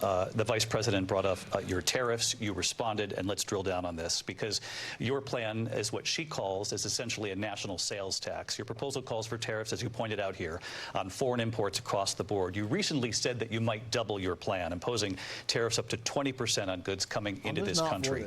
As you know, many economists say that with tariffs at that level, costs are then passed on to the consumer. Vice President Harris has argued it'll mean higher prices on gas, food, clothing, medication, arguing it costs the typical family nearly $4,000 a year. Do you believe Americans can afford higher prices because of tariffs? They're not going to have higher prices. What's going to have, and who's going to have higher prices, is China and all of the countries that have been ripping us off for years. I was the only president ever. China was paying us hundreds of billions of dollars, and so were other countries. And, you know, if she doesn't like them, they should have gone out and they should have immediately cut the tariffs. But those tariffs are there 3.5 years now under their administration. We are going to take in billions of dollars. The tariffs are up on China, but I don't think it's because of the money. I had no inflation, virtually no inflation. The tariffs are up because they protect domestic industries from China. I've never seen a worse period of time. People can't go out and buy cereal or bacon or eggs or anything else. The people of our country are absolutely dying with what they've done. They've destroyed the economy. And all you have to do is look at a poll. The polls say 80 and 85 and even 90% that the Trump economy was great, that their economy was terrible. Vice President Harris, I do want to ask for your response, and you heard what the president said there, because the Biden administration did keep a number of the Trump tariffs in place. So how do you respond? Well, let's be clear that the Trump administration resulted in a trade deficit, one of the highest we've ever seen in the history of America. He invited trade wars. You want to talk about his deal with China? What he ended up doing is, under Donald Trump's presidency, he ended up selling American chips to China to help them improve and modernize their military, basically sold us out, when a policy about China should be in making sure the United States of America wins the competition for the 21st century, which means focusing on the details of what that requires, focusing on relationships with our allies, focusing on investing in American-based technology so that we win the race on AI, on quantum computing, focusing on what we need to do to support America's workforce so that we don't end up having on the short end of the stick in terms of workers' rights. But what Donald Trump did, let's talk about this, with COVID, is he actually thanked President Xi for what he did during COVID. Look at his tweet. Thank you, President Xi, exclamation point, when we know that Xi was responsible for lacking and not giving us transparency about the origins of COVID. President Trump, I'll let you respond. First of all, they bought the chips from Taiwan. We hardly make chips anymore because of philosophies like they have and policies like they have. I don't say her because she has no policy. Everything that she believed 3 years ago and 4 years ago is out the window. She's going to my philosophy now. In fact, I was going to send her a MAGA hat. She's gone to my philosophy. But if she ever got elected, she'd change it. And it will be the end of our country. She's a Marxist. Everybody knows she's a Marxist. Her father's a Marxist professor in economics, and he taught her well. Obama. They said Obama but when was you a look communist. at what she's done to our Obama country, bailed out Wall and when Street you day look at one. these millions and millions of people that are pouring into our country monthly, where it's, I believe, 21 million people, not the 15 that people say, and I think it's a lot higher than the 21. That's bigger than New York State pouring in. And just look at what they're doing to our country. They're criminals. Many of these people coming in are criminals. And that's bad for our economy, too. You know, you mentioned before, we'll talk about immigration later. Well, bad immigration is the worst thing that can happen to our economy. They have, and she has, destroyed our he's gonna do country border with on every policy question. that's insane. Which may be Almost smart. I don't know. I policy mean, that you'd say they border's have to divisive hate our issue. It works country. for him. President Trump, thank you. He's going to do border for every I want to question, turn to though. the issue It's of clear. abortion. President Trump, you've often touted that you were able to kill Roe v. Wade last year. Can and you find a said way to that turn you were abortion proud question to be into a the border most question? That's pro-life president in American Let's see if we can history. do it. Then last month, you said that your Let's see if we can do administration it. would be great for women and their reproductive rights. In your home state of Florida, you surprised many with regard to your 6-week abortion ban because you initially had said that it was too short. And you said, quote, I'm going to be voting that we need more than 6 weeks. But then the very next day, you reversed course and said you would vote to support the 6-week ban. Vice President Harris says that women shouldn't trust you on the issue of abortion because you've changed your position so many times. Therefore, why should they trust you? Well, the reason I'm doing that vote is because the plan is, as you know, the vote is, they have abortion in the 9th month. They even have, and you can look at the governor of West Virginia, the previous governor of West Virginia, not the current governor, who's doing an excellent job, but the governor before. He said the baby will be born, and we will decide what to do with the baby. In other words, we'll execute the baby. And that's why I did that, because that predominates, because they're radical. The Democrats are radical in that. And her vice presidential pick, which I think was a horrible pick, by the way, for our country, because he is really out of it. But her vice presidential pick says abortion in the 9th month is absolutely fine. He also says execution after birth. It's execution, no longer abortion, because the baby is born, is okay. And that's not okay with me, hence the vote. But what I did is something for 52 years. They've been trying to get Roe v. Wade into the states. And through the genius and heart and strength of 6 Supreme Court justices, we were able to do that. Now, I believe in the exceptions for rape, incest, and life of the mother. I believe strongly in it. Ronald Reagan did also. 85% of Republicans do. Exceptions. Very important. But we were able to get it, and now states are voting on it. And for the first time, you're going to see, look, this is an issue that's torn our country apart for 52 years. Every legal scholar, every Democrat, every Republican, liberal, conservative, they all wanted this issue to be brought back to the states where the people could vote. And that's what happened. And now, Ohio, the vote was somewhat liberal. Kansas, the vote was somewhat liberal, much more liberal than people would have thought. But each individual state is voting. It's the vote of the people now. It's not tied up in the federal government. I did a great service in doing it. It took courage to do it. And the Supreme Court had great courage in doing it. And I give tremendous credit to those 6 justices. There is no state in this country where it is legal to kill a baby after it's born. Madam Vice President, I want to get your response to President Trump. Well, as I said, you're going to hear a bunch of lies, and that's not actually a surprising fact. Let's understand how we got here. Donald Trump hand-selected 3 members of the United States Supreme Court with the intention that they would undo the protections of Roe v. Wade. And they did exactly as he intended. And now in over 20 states, there are Trump abortion bans, which make it criminal for a doctor or nurse to provide health care. In one state, it provides prison for life.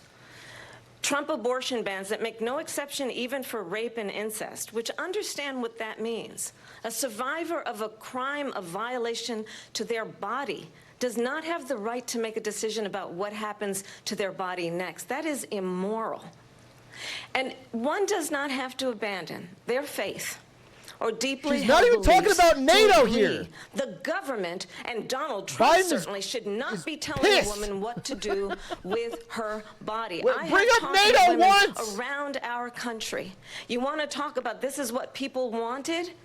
Pregnant women who want to carry a pregnancy to term, suffering from a miscarriage, being denied care in an emergency room because the healthcare providers are afraid they might go to jail, and she's bleeding out in a car in the parking lot. She didn't want that. Her husband didn't want that. A 12 or 13-year-old survivor of incest being forced to carry a pregnancy to term. They don't want that.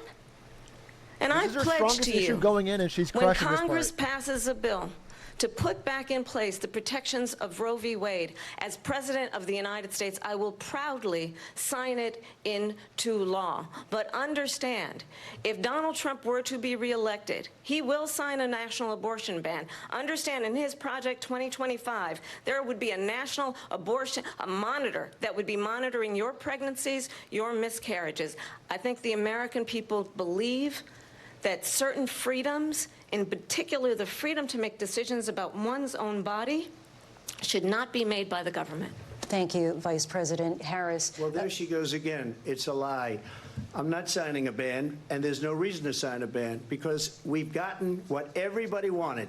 Democrats, Republicans, and everybody Trump else, doesn't give a shit about abortion and doesn't care about banning it or wanted not. to be It's just brought people back into around the him. states, and the states are He voting. clearly, And it may if it was take a up to little him, time, wouldn't even but for have it 52 on his years, policies, this but issue has torn our country Republicans around apart, him want it. and they've wanted it back in the states. And I did something that nobody thought evangelical was voters. possible.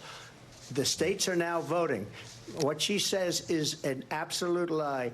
And as far as the abortion ban, no, I'm not in favor of abortion ban, but it doesn't matter because this issue has now been taken over by the states. Would you veto a national abortion ban if it came Well, to I your won't desk? have to because, again, two things. Number one, she said she'll go back to Congress. She'll never get the vote. It's impossible for her to get the vote, especially now with the 50-50, essentially 50-50 in both Senate and the House.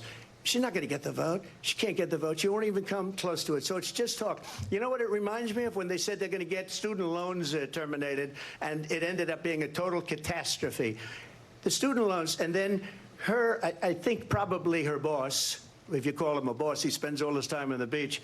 But look, her boss went out and said, we'll do it again. We'll do it a different way. And he went out, got rejected again by the Supreme Court. So all these students got taunted with this whole thing about this whole idea.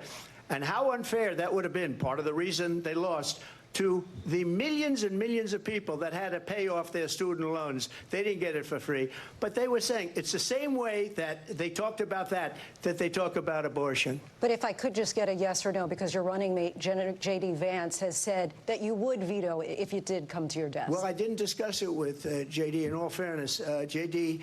And I don't mind if he has a certain view, but I think he was speaking for me, but I really didn't.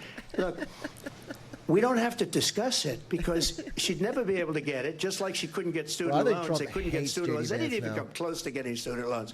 They he taunted hates him, bro. young people and a lot of He other wishes people he- that had loans. They can never get this approved. So it doesn't matter what she says about going to Congress. Well, wonderful. Let's go to Congress. Do it. But the fact is that for years they wanted to get it out of Congress and out of the federal government. And we did something that everybody said couldn't be done. And now you have a vote of the people on abortion.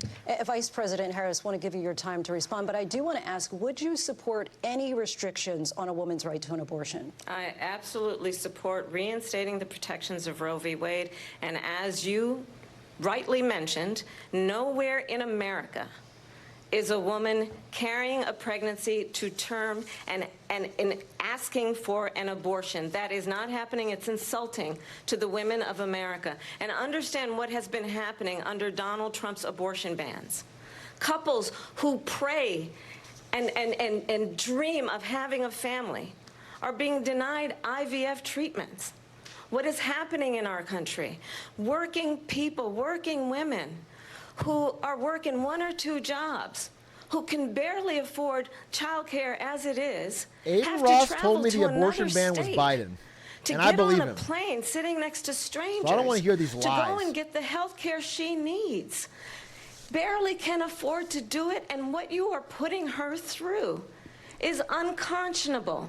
And the people of America have not, the majority of Americans believe in a woman's right to make decisions about her own body, and that is why in every state where this issue has been on the ballot, in red and blue states both, the people of America have voted for freedom. Vice President Harris, Excuse me, I thank have you. to respond. Another lie. It's another lie. I have been a leader on IVF, which is fertilization. The IVF, I have been a leader. In fact, when they got a very negative decision on IVF from the Alabama courts, I saw the people of Alabama and the legislature 2 days later voted it in. I've been a leader on it. They know that, and everybody else knows it. I have been a leader on fertilization, IVF. And the other thing, I'm so fertile. You should as ask. they come. Will she allow abortion in the 8th month, 9th month, 7th month? Come on. Okay, would you do that? Why don't you ask her that question? Why don't you answer That's the problem. question? Would you because veto? under Roe v. Answer Wade, the question, you would you veto? you could do abortions in the 7th month, the 8th month, the 9th That's month, not true. and probably after birth. Just look at the governor, former governor of Virginia. The governor of Virginia said we put the baby aside and then we determine what we want to do with the baby. President Trump, thank you. We're going to turn now to immigration and border security. We know it's an issue that's important to Republicans, Democrats, voters across the board in this country. Vice President Harris, you were tasked by President Biden with getting to the root causes of migration from Central America. We know that illegal border crossings reached a record high in the Biden administration. This past June, President Biden imposed tough new asylum restrictions. We know the numbers since then have dropped significantly. But my question to you tonight is, why did the administration wait until 6 months before the election to act? And would you have done anything differently from President Biden on this? Okay, So I'm the only person on this stage who has prosecuted transnational criminal organizations for the trafficking of guns, drugs, and human beings. And let me say that the United States Congress, including some of the most conservative members of the United States Senate, came up with a border security bill which I supported. And that bill would have put 1,500 more border agents on the border to help those folks who are working there right now overtime trying to do their job. It would have allowed us to stem the flow of fentanyl coming into the United States. I know there are so many families watching tonight who have been personally affected by the surge of fentanyl in our country. That bill would have put more resources to allow us to prosecute transnational criminal organizations for trafficking in guns, drugs, and human beings. But you know what happened to that bill? Donald Trump got on the phone, called up some folks in Congress and said, kill the bill. And you know why? Because he'd prefer to run on a problem instead of fixing a problem. And understand, this comes at a time where the people of our country actually need a leader who engages in solutions, who actually addresses the problems at hand. But what we have in the former president is someone who would prefer to run on a problem instead of fixing a problem. And I'll tell you something, he's going to talk about immigration a lot tonight, even when it's not the subject that is being raised. And I'm going to actually do something really unusual, and I'm going to invite you to attend one of Donald Trump's rallies, because it's a really interesting thing to watch. You will see during the course of his rallies, he talks about fictional characters like Hannibal Lecter. He will talk about windmills cause cancer. And what you will also notice is that people start leaving his rallies early out of exhaustion and boredom. And I will tell you, the one thing you will not hear him talk about is you. You will not hear him talk about your needs, your dreams, and your desires. And I'll tell you, I believe you deserve a president who actually puts you first, and I pledge to you that I will. Vice President Harris, thank you. President Trump, on that point, I want to get your response. Well, I would like to respond. Let me just ask, though, why did you try to kill that bill, and successfully so? That would have put thousands of additional agents and officers on the border. First, let me respond as to the rallies. She said people start leaving. People don't go to her rallies. There's no reason to go. And the people that do go, she's bussing them in and paying them to be there, and then showing them in a different light. So she can't talk about that. People don't leave my rallies. We have the biggest rallies, the most incredible rallies in the history of politics. That's because people want to take their country back. Our country is being lost. We're a failing nation. And it happened 3.5 years ago. And what's going on here, you're going to end up in World War III, just to go into another subject. Should have laughed it off. What they have done to our country by allowing these millions and millions of people to come into our country, and look at what's happening to the towns all over the United States. And a lot of towns don't want to talk. It's not going to be Aurora or Springfield. A lot of towns don't want to talk about it because they're so embarrassed by it.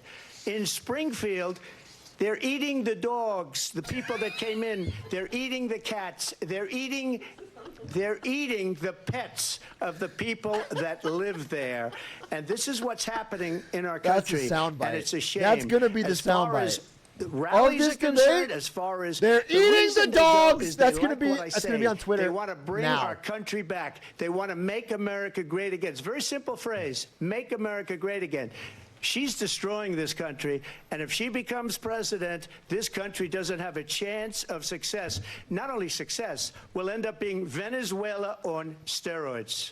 I just want to clarify here. You bring up Springfield, Ohio, and ABC News did reach out to the city manager there. He told us there have been no credible reports of specific claims of pets being harmed, injured, or abused by individuals within the immigrant community. Well, I've seen people on television. Let me just say here, this is the people on television say my dog was taken and used for food. So maybe he said that, and maybe that's a good thing to say for a city manager. I'm not taking this from television. But the people on television saying their dog was eaten by the people that went there. Damn, they're doubling down. Again, the Springfield city manager says there's no evidence of that. Vice President Harris, I'll let you respond to the rest of what you've heard. You talk about extreme.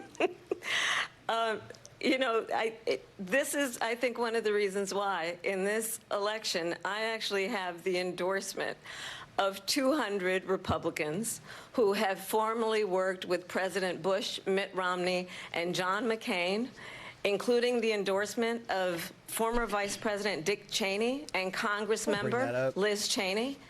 And if you want to really know the inside track on who the former president is, if he didn't make it clear already, just ask people who have worked with him. His former chief of staff, a four-star general, has said he has contempt for the Constitution of the United States. His former national security advisor has said he is dangerous and everybody unfit. that works with him hates him. His former secretary of like a normal defense human has way to said the realize nation, the republic, would never survive another Trump term. And when we listen to this kind of rhetoric, when the issues that affect the American people are not being addressed, I think the choice is clear in this election. President Trump, I'll give you a quick minute to respond here. Thank you, because when I hear that, see, I'm a different kind of a person. I fired most of those people, not so graciously. They did bad things or a bad job. I fired them. They never fired one person. They didn't fire anybody having to do with Afghanistan and the Taliban and the 13 people who's were just killed, viciously and violently killed. And I got to know the parents and the family. They didn't fire. They should have fired all those generals, all those top people, because that was one of the most incompetently handled situations anybody has ever seen. So when somebody does a bad job, I fire him. And you take a guy like Esper. He was no good. I fired him. So he writes a book. Another one writes a book. Because with me, they can write books. With nobody else can they. But they have done such a poor job, and they never fire anybody. Look at the economy. Look at the inflation. They didn't fire any of their economists. They have the same people. That's a good way not to have books written about you. But just to finish, I got more votes than any Republican in history by far. In fact, I got more votes than any president, sitting president, in history by far. Let me continue on immigration. It was what you wanted to talk about earlier, so let's get back to your deportation proposal that the vice president has reacted to as well. President Trump, you call this the largest domestic deportation operation in the history of our country. You say you would use the National Guard. You say if things get out of control, you'd have no problem using the U.S. military. Police, yes. You also said you would use local police. How would you deport 11 million undocumented immigrants? I know you believe that number is much higher. Take us through this. What does this look like? Will authorities be going door to door in this country? Yeah. It is much higher because of them. They allowed criminals, many, many millions of criminals. They allowed terrorists. They allowed common street criminals. They allowed people to come in, drug dealers, to come into our country. And they're now in the United States and told by their countries like Venezuela, don't ever come back or we're going to kill you. Do you know that crime in Venezuela and crime in countries all over the world is way down? You know why? Because they've taken their criminals off the street and they've given them to her to put into our country. And this will be one of the greatest mistakes in history for them to allow.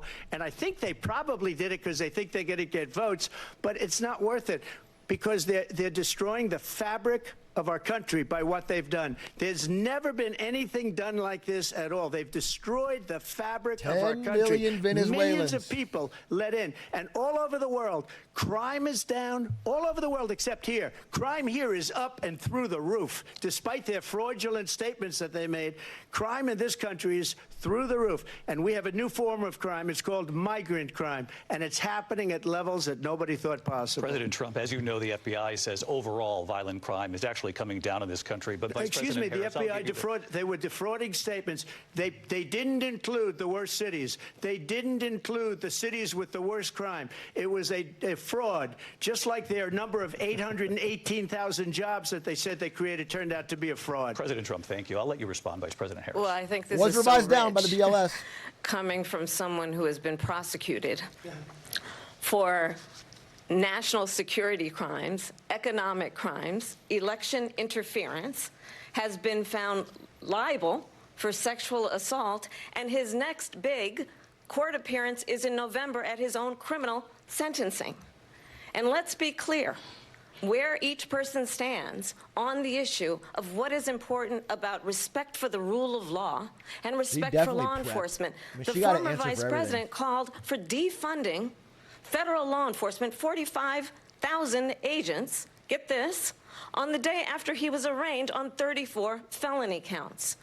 So let's talk about what is important in this race. It is important that we move forward, that we turn the page on this same old tired rhetoric and address the needs of the American people, address what we need to do about the housing shortage, which I have a plan for, address what we must do to support our small businesses, address bringing down the price of groceries.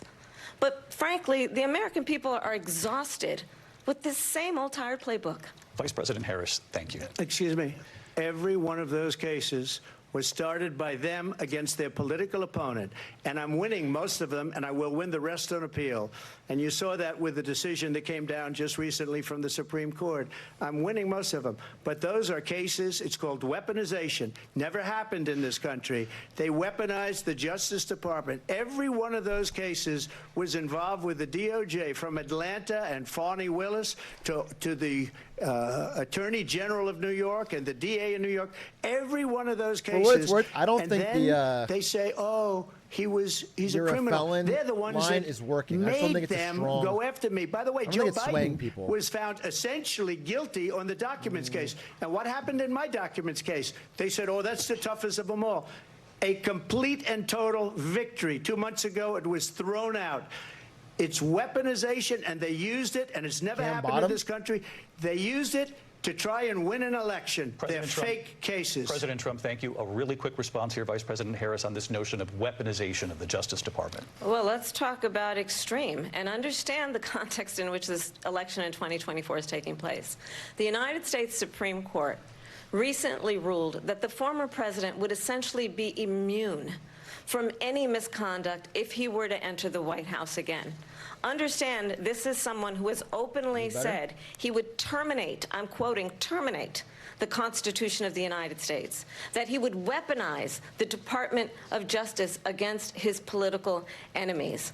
Someone who has openly expressed disdain for members of our military. Understand what it would mean if Donald Trump were back in the White House with no guardrails. Because certainly we know now the court won't stop him. We know J.D. Vance is not going to stop him. It's up to the American people. Vice President Harris, thank you. Lindsay? Vice President Harris, in your last run for president. This is the one that weaponized, not me. She weaponized. I probably took a bullet to the head because of the things that they say about me. They talk about democracy. I'm a threat to democracy. They're the threat to democracy with a fake Russia investigation that went nowhere. We have a lot to get to. Lindsay? Vice President Harris, in your last run for president, you said you wanted to ban fracking. Now you don't. You wanted mandatory government buyback programs for assault weapons. Now your campaign says you don't.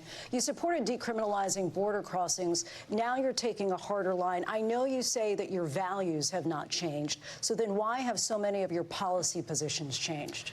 So Good my question. values have Let's see. not changed, and I'm going to discuss every one of the, at least every point that you've made. But in particular, let's talk about fracking because we're here in Pennsylvania. I made that very clear in 2020. I will not ban fracking.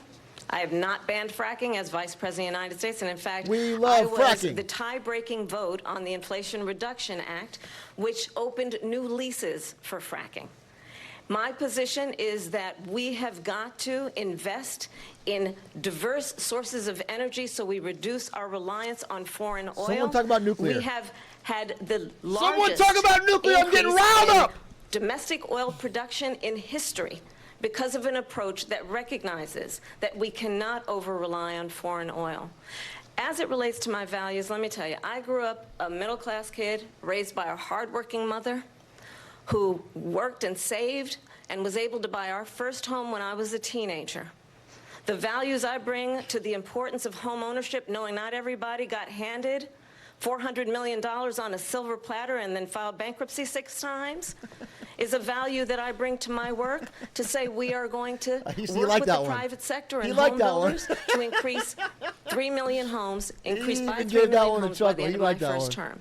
My work that is related to having a friend when I was in high school who was sexually assaulted by her stepfather.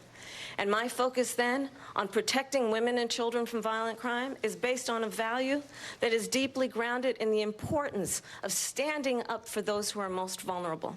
My work that is about protecting Social Security and Medicare is based on long-standing work that I have done. I'm just saying, she's doing way better than I thought. She's doing way better than I thought she would. I thought she'd be laughing a lot more. And what is important is that there is a president who and come off a actually little more brings unserious. values and a perspective that is about lifting people up and not beating people down and name-calling.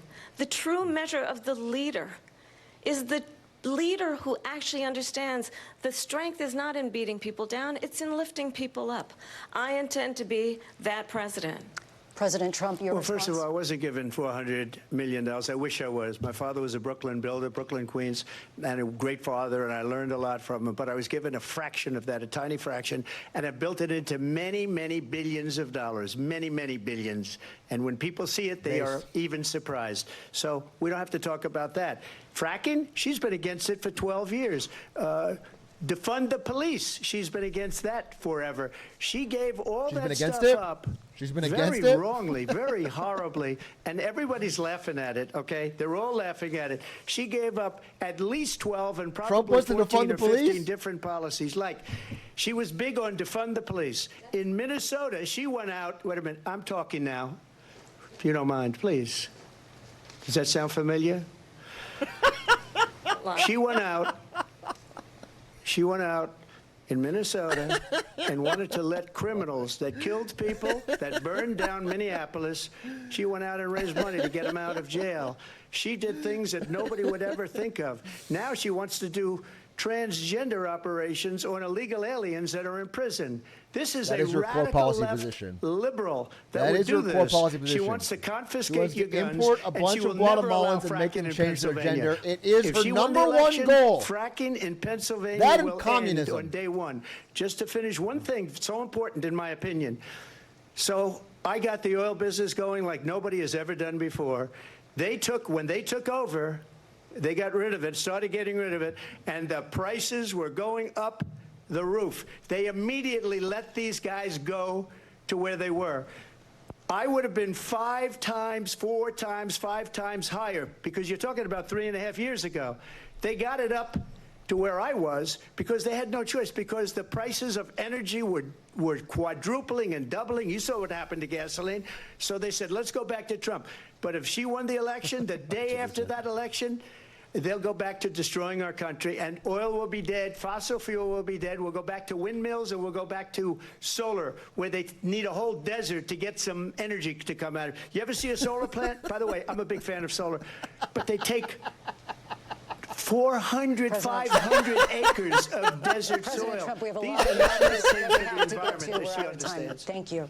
Lindsay, thank you. We have an election in just like 56 days. And I want to talk about the peaceful transfer of power, which, of course, we all know is a cornerstone of our democracy, and the role of a president in a moment of crisis. Mr. President, on January 6th, you told your supporters to march to the Capitol. You said you would be right there with them. The country and the world saw what played out at the Capitol that day, the officers coming under attack. Aides in the West Wing say you watched it unfold on television off the Oval Office.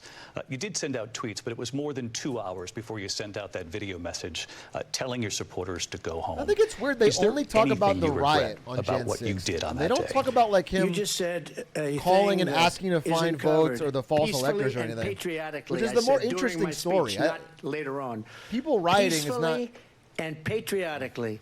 And nobody on the other side was killed. Ashley Babbitt was shot by an out-of-control police officer that should have never, ever shot her. It's a disgrace. But we didn't do this group of people that have been treated so badly. I ask, what about all the people that are pouring into our country and killing people that she allowed to pour in? She was the border czar. Remember that. She was the border czar. She doesn't want to be called the border czar because she's embarrassed by the border. In fact, she said at the beginning, well, I'm surprised you're not talking about the border yet. That's because she knows what a bad job they've done. What about those people? When are they going to be prosecuted? When are these people from countries all over the world, not just South America? They're coming in from all over the world, David, all over the world. And crime rates are down all over the world because of it. But let me just when are those, David, when are those people going to be prosecuted? When are the people that burned down Minneapolis going to be prosecuted? Or in Seattle? They went into Seattle. They took over a big percentage of the city of Seattle. When are those people going to be prosecuted? But let me just ask you. You might ask her that question. You were the president. You were watching it unfold on television. It's a very simple question as we move forward toward another election. Is there anything you regret about what you did on that day? Yes, sir. I had nothing to do with that other than they asked me to make a speech. I showed up for a speech. I said, I think it's going to be big. I went to Nancy Pelosi and the mayor of Washington, D.C., and the mayor put it back in writing, as you know. I said, you know, this is going to be a very big rally or whatever you want to call it. And again, it wasn't done by me. It was done by others. I said, I'd like to give you 10,000 National Guard or soldiers. They rejected me. Nancy Pelosi rejected me. It was just 2 weeks ago. Her daughter has a tape of her saying she is fully responsible for what happened. They want to get rid of that tape. It would have never happened if Nancy Pelosi and the mayor of Washington did their jobs. I wasn't responsible for security. Nancy Pelosi was responsible. She didn't do her job. The question was about you as president, not about former Speaker Pelosi. But I do want Vice President Harris to respond here. I was at the Capitol on January 6th. I was the vice president-elect. I was also an acting senator. I was there. And on that day, the President of the United States incited a violent mob to attack our nation's capital, to desecrate our nation's capital. On that day, 140 law enforcement officers were injured, and some died. And understand, the former president has been indicted and impeached for exactly that reason. But this is not an isolated situation. Let's remember Charlottesville, where there was a mob of people carrying tiki torches, spewing anti-Semitic hate. And what did the president then at the time say? There were fine people on each side. Let's remember that when it came to the Proud Boys, a militia, the president said, the former president said, stand back and stand by. So for everyone watching who remembers what January 6th was, I say we don't have to go back. Let's not go back. We're not going back. It's time to turn the page. And if that was a bridge too far for you, well, there is a place in our campaign for you to stand for country, to stand for our democracy, to stand for rule of law, and to end the chaos, and to end the approach that is about attacking the foundations of our democracy because you don't like the outcome. And be clear on that point. Donald Trump, the candidate, has said in this election there will be a bloodbath if this and the outcome of this election is not to his liking. Let's turn the page on this. Let's not go back. Let's chart a course for the future and not go backwards to the past. Slogan, let me just follow up here. It was a different term, and it was a term that related to energy because they destroyed our energy business. That was where bloodbath was. Also, on Charlottesville, that story has been, as you would say, debunked. Laura Ingraham, Sean Hannity, Jesse, all of these people, they covered it. If they go an extra sentence, they will see it was perfect. It was debunked in almost every newspaper, but they still bring it up, just like they bring 2025 up. They bring all of this stuff up. I ask you this. You talk about the Capitol. Why are we allowing these millions of people to come through on the southern border? How come she's not doing anything? And I'll tell you what I would do, and I would be very proud to do it. I would say we would both leave this debate right now. I'd like to see her go down to Washington, D.C. during this debate because we're wasting a lot of time. Go down to, because she's been so bad, it's so ridiculous.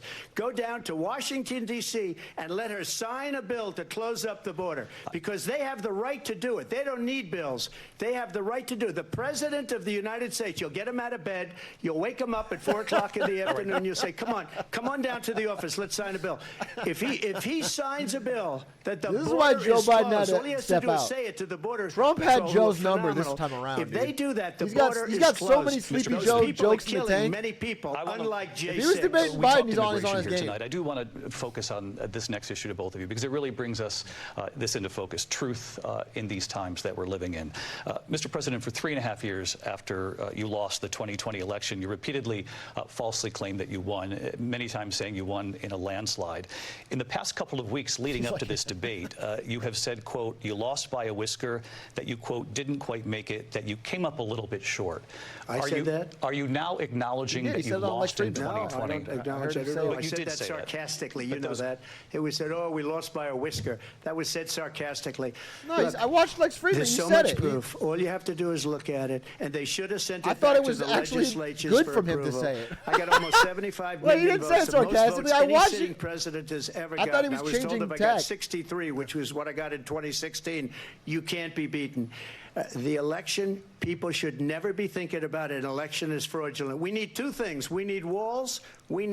And we have to have it. We have to have borders, and we have to have good elections. Our elections are bad. And a lot of these illegal immigrants coming in, they're trying to get them to vote. They can't even speak English. They don't even know what country they're in practically. And these people are trying to get them to vote. And that's why they're allowing them to come into our country. I did watch all of these pieces of video.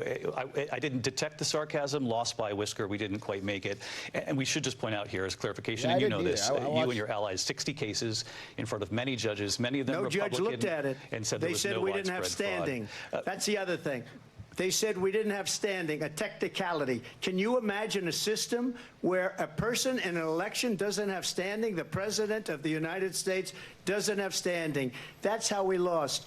If you look at the facts, and I'd love to have you do a special on it, I'll show you Georgia, and I'll show you Wisconsin, and I'll show you Pennsylvania, and I'll show you.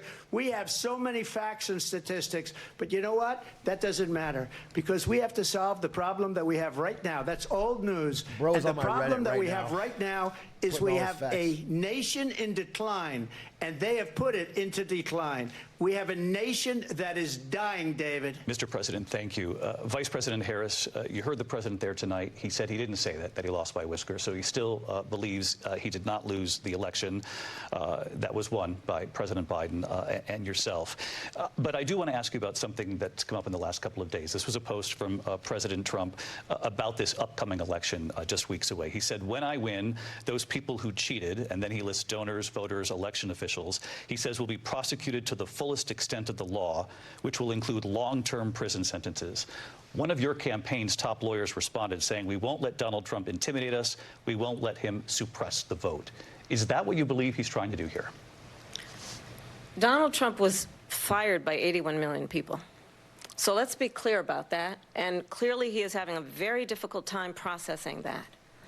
But we cannot afford to have a president of the United States who attempts, as he did in the past, to upend the will of the voters in a free and fair election. And I'm going to tell you that I have traveled the world as Vice President of the United States, and world leaders are laughing at Donald Trump. I have talked with military leaders, some of whom worked with you, and they say you're a disgrace. And when you then talk in this way in a presidential debate and deny what over and over again are court cases you have lost because you did, in fact, lose that election, it leads one to believe that perhaps we do not have in the candidate to my right the temperament or the ability to not be confused about fact. That's deeply troubling, and the American people deserve better. I'll give you 1 minute to respond, Mr. President. Let me just say about world leaders. Viktor Orban, one of the most respected men, they call him a strong man. He's a tough person, smart. Prime Minister of Hungary. They said, why is the whole world blowing up? Viktor 3 years ago, Orban's it wasn't. your Why is number it one blowing up? He of said, because Turkey? you need Trump back Well, as look at inflation in president. Turkey. They were afraid of him. China was afraid, and I don't like to use the word afraid, but I'm just quoting him. China was afraid of him. North Korea was afraid of him. Look at what's going on with North Korea, by the way. He said Russia was afraid of him. I ended the Nord Stream 2 pipeline, and Biden put it back on day one, but he ended the XL pipeline. The XL pipeline in our country, he ended that. But he let the Russians build a pipeline going all over Europe and heading into Germany, the biggest pipeline in the world. Nord Stream is destroyed. Viktor Orban said it. He said the most respected, most feared person is Donald Trump. We had no problems when Trump was president. But when this weak, pathetic man that you saw at a debate just a few months ago, that if he weren't in that debate, he'd be running instead of her. She got no votes. He got 14 million votes. What you did, you talk about a threat to democracy. He got 14 million votes, and they threw him out of office. And you know what? I'll give you a little secret. He hates her. He can't stand her. But he got 14 million votes. They threw him out. She got 0 votes. And when she ran, So in a little she was the division. first one to leave because she failed. And now she's So in a running. little bit. I don't understand it, but Mr. I'm okay Trump with it misses because Biden. Your He time is I up. think we're Thank going to you. do very well. We've got a lot more to get to. Turning now Yes. to the Israel-Hamas war and the hostages who are still being held, Americans among them. Vice President Harris, in December, you said, quote, Israel has a right to defend itself, but you added, Lock in, quote, folks. it matters how, saying international humanitarian law must be respected. Israel must do more to protect innocent civilians. You said that 9 months ago. Now an estimated 40,000 Palestinians are dead. Nearly 100 hostages remain. Just last week, Prime Minister Benjamin Netanyahu said there's not a deal in the making. President Biden has not been able to break through the stalemate. How would you do it? Well, let's understand how we got here. On October 7, Hamas, a terrorist organization, slaughtered 1,200 Israelis. Many of them young people who were simply attending a concert. Women were horribly raped. And so absolutely, I said then, I say now, Israel has a right to defend itself. We would. And how it does so matters. Because it is also true, far too many innocent Palestinians have been killed. Children, mothers. What we know is that this war must end. It must end immediately, and the way it will end is we need a ceasefire deal and we need the hostages out. And so we will continue to work around the clock on that. Work around the clock, also understanding that we must chart a course for a two-state solution. And in that solution, there must be security for the Israeli people and Israel, and in equal measure for the Palestinians. But the one thing I will assure you always, I will always give Israel the ability to defend itself, in particular as it relates to Iran and any threat that Iran and its proxies pose to Israel. But we must have a two-state solution where we can rebuild Gaza, where the Palestinians have security, self-determination, and the dignity they so rightly deserve. President Trump, how would you negotiate with Netanyahu and also Hamas in order to get the hostages out and prevent the killing of more innocent civilians in Gaza? If I were president, it would have never started. If I were president, Russia would have never, ever, I know Putin very well, he would have never, and there was no threat of it either, by the way, for 4 years, how none of these have gone into Ukraine and killed millions here of now. people They exist, when you man. add it up. Far worse than people understand what's going on over there. But when she mentions about Israel, all of a sudden, she hates Israel. She wouldn't even meet with Netanyahu when he went to Congress to make a very important speech. She refused to be there because she was at a sorority party of hers. She wanted to go to the sorority party. She hates Israel. If she's president, I believe that Israel will not exist within 2 years from now. And I've been pretty good at predictions, insane. and I hope I'm wrong about that That's one. insane. She hates Israel. At the same time, in her own way, she hates the Arab population because the whole place is going to get blown up. Arabs, Jewish people, Israel will be gone. It would have never happened. Iran was broke under Donald Trump. Now Iran has $300 billion because they took off all the sanctions that I had. Iran had no money for Hamas or Hezbollah or any of the 28 different spheres of terror. And they are spheres of terror, horrible terror. They had no money. It was a big story, and you know it. You covered it very well, actually. They had no money for terror. They were broke. Terror. Now they're a rich nation, and now what they're doing is they're spreading that money around. Look at what's happening with the Houthis and Yemen. Look at what's going on in the Middle Iran East. is not a rich This nation, would have but they did never get a happened. I windfall will get from that rising oil settled prices and in like fast, and I'll 21, get the 22. war with Ukraine But and now that they're Russia down again, ended. they're having. I mean, it's If I'm president-elect, I'll get it done before even becoming president. Vice President Harris, he says you hate Israel. That's absolutely not true. I have my entire career and life supported Israel and the Israeli people. Are they gonna have a He glaze knows off? that. He's trying to, again, divide and distract from the reality, which is it is very well known that Donald Trump is weak and wrong on national security and foreign policy. It is well known that he admires dictators, wants to be a dictator on day one, according to himself.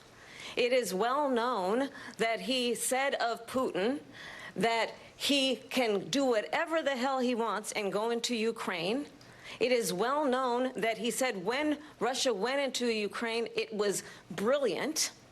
It is well known he exchanged love letters with Kim Jong-un. And it is absolutely well known that these dictators and autocrats are rooting that's for you to be homophobia, president again Kamala. because they're so clear. That's homophobia. They can manipulate if you got a problem with love, flattery and favors. And that is why so many military leaders who you have worked with have told me you are a disgrace. That is why we understand that we have to have a president who is not consistently weak and wrong on Vice national President security, Harris. including the importance of upholding and respecting in highest regard our military. Vice President Harris, thank you. They're the ones, and she's the one that caused it, that's weak on national security by allowing every nation last month for the year, 168 different countries sending people into our country. Their crime rates are way down. Putin endorsed her last week, said, I hope she wins, and I think he meant it. Because what he's gotten away with is absolutely incredible. I think we're it wouldn't good. have happened with me. I think we're good. The leaders trust of my other chat. There's a countries few weird think people, that they're but- weak and incompetent, and they are. They're grossly incompetent. And I just ask one question. Why does Biden go in and kill the Keystone Pipeline and approve the single biggest deal that Russia's ever made, Nord Stream 2, the biggest pipeline anywhere in the world going to Germany and all over Europe? Because they're weak and they're ineffective. And Biden, by the way, President gets paid Trump, a lot of money. Thank you. We have a Nord lot of Stream issues 2 to get doesn't to. exist. We'll be right back with much more It's of this blown historic up. Nobody's- ABC News presidential debate from the Why does National he keep Constitution talking Center about it? right here in Philadelphia. Back in a moment. Glizzy, glizzy, glizzy. I noticed none of the candidates talked about glizzies. Not one. None of them talked about coffee bovines. We, the viewers, will not be denied.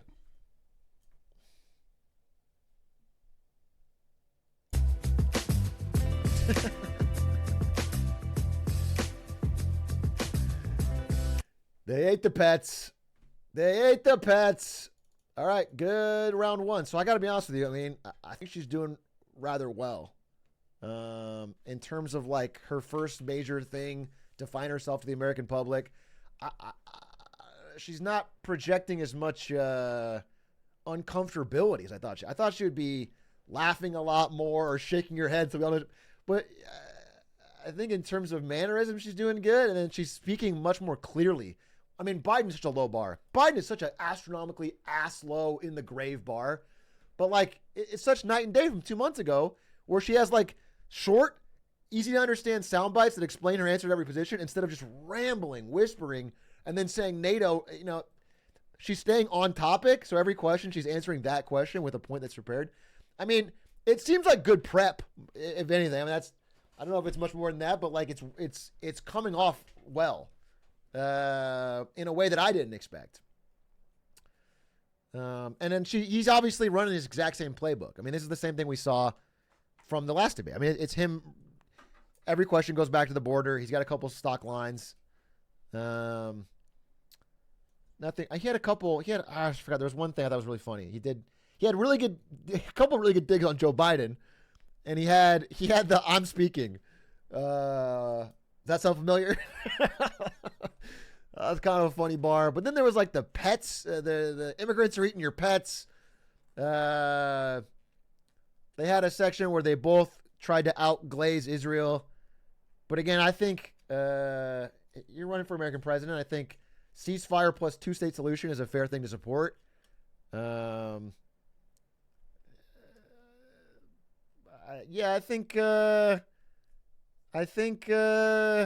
think she's done pretty well. I gotta say I'm impressed. This is my honest take. The trans migrants was crazy. Like, okay, I understand. Like, I don't think this is true, but I like the narrative of like, hey, they're shipping in a bunch of migrants so they can all vote, so they can win more elections. Like, that's a through line that to people makes sense. The idea that Kamala Harris just loves trans ideology so much, she wants to ship in Guatemalans and make them shift gender for fun is crazy. Like, for no material gain, they just really want more. That's such a wild fucking, like, what? Who the fuck?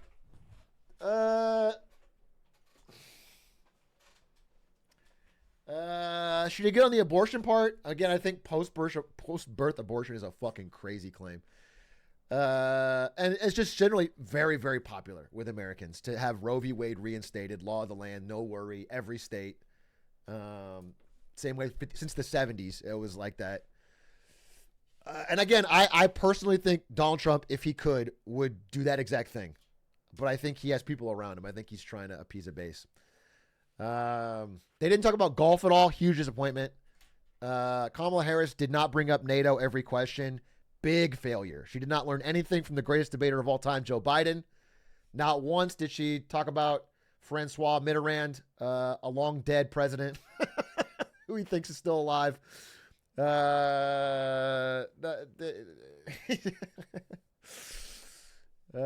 Debate starts. Wait. No, we're live. We're good. Debate starts in 20 seconds.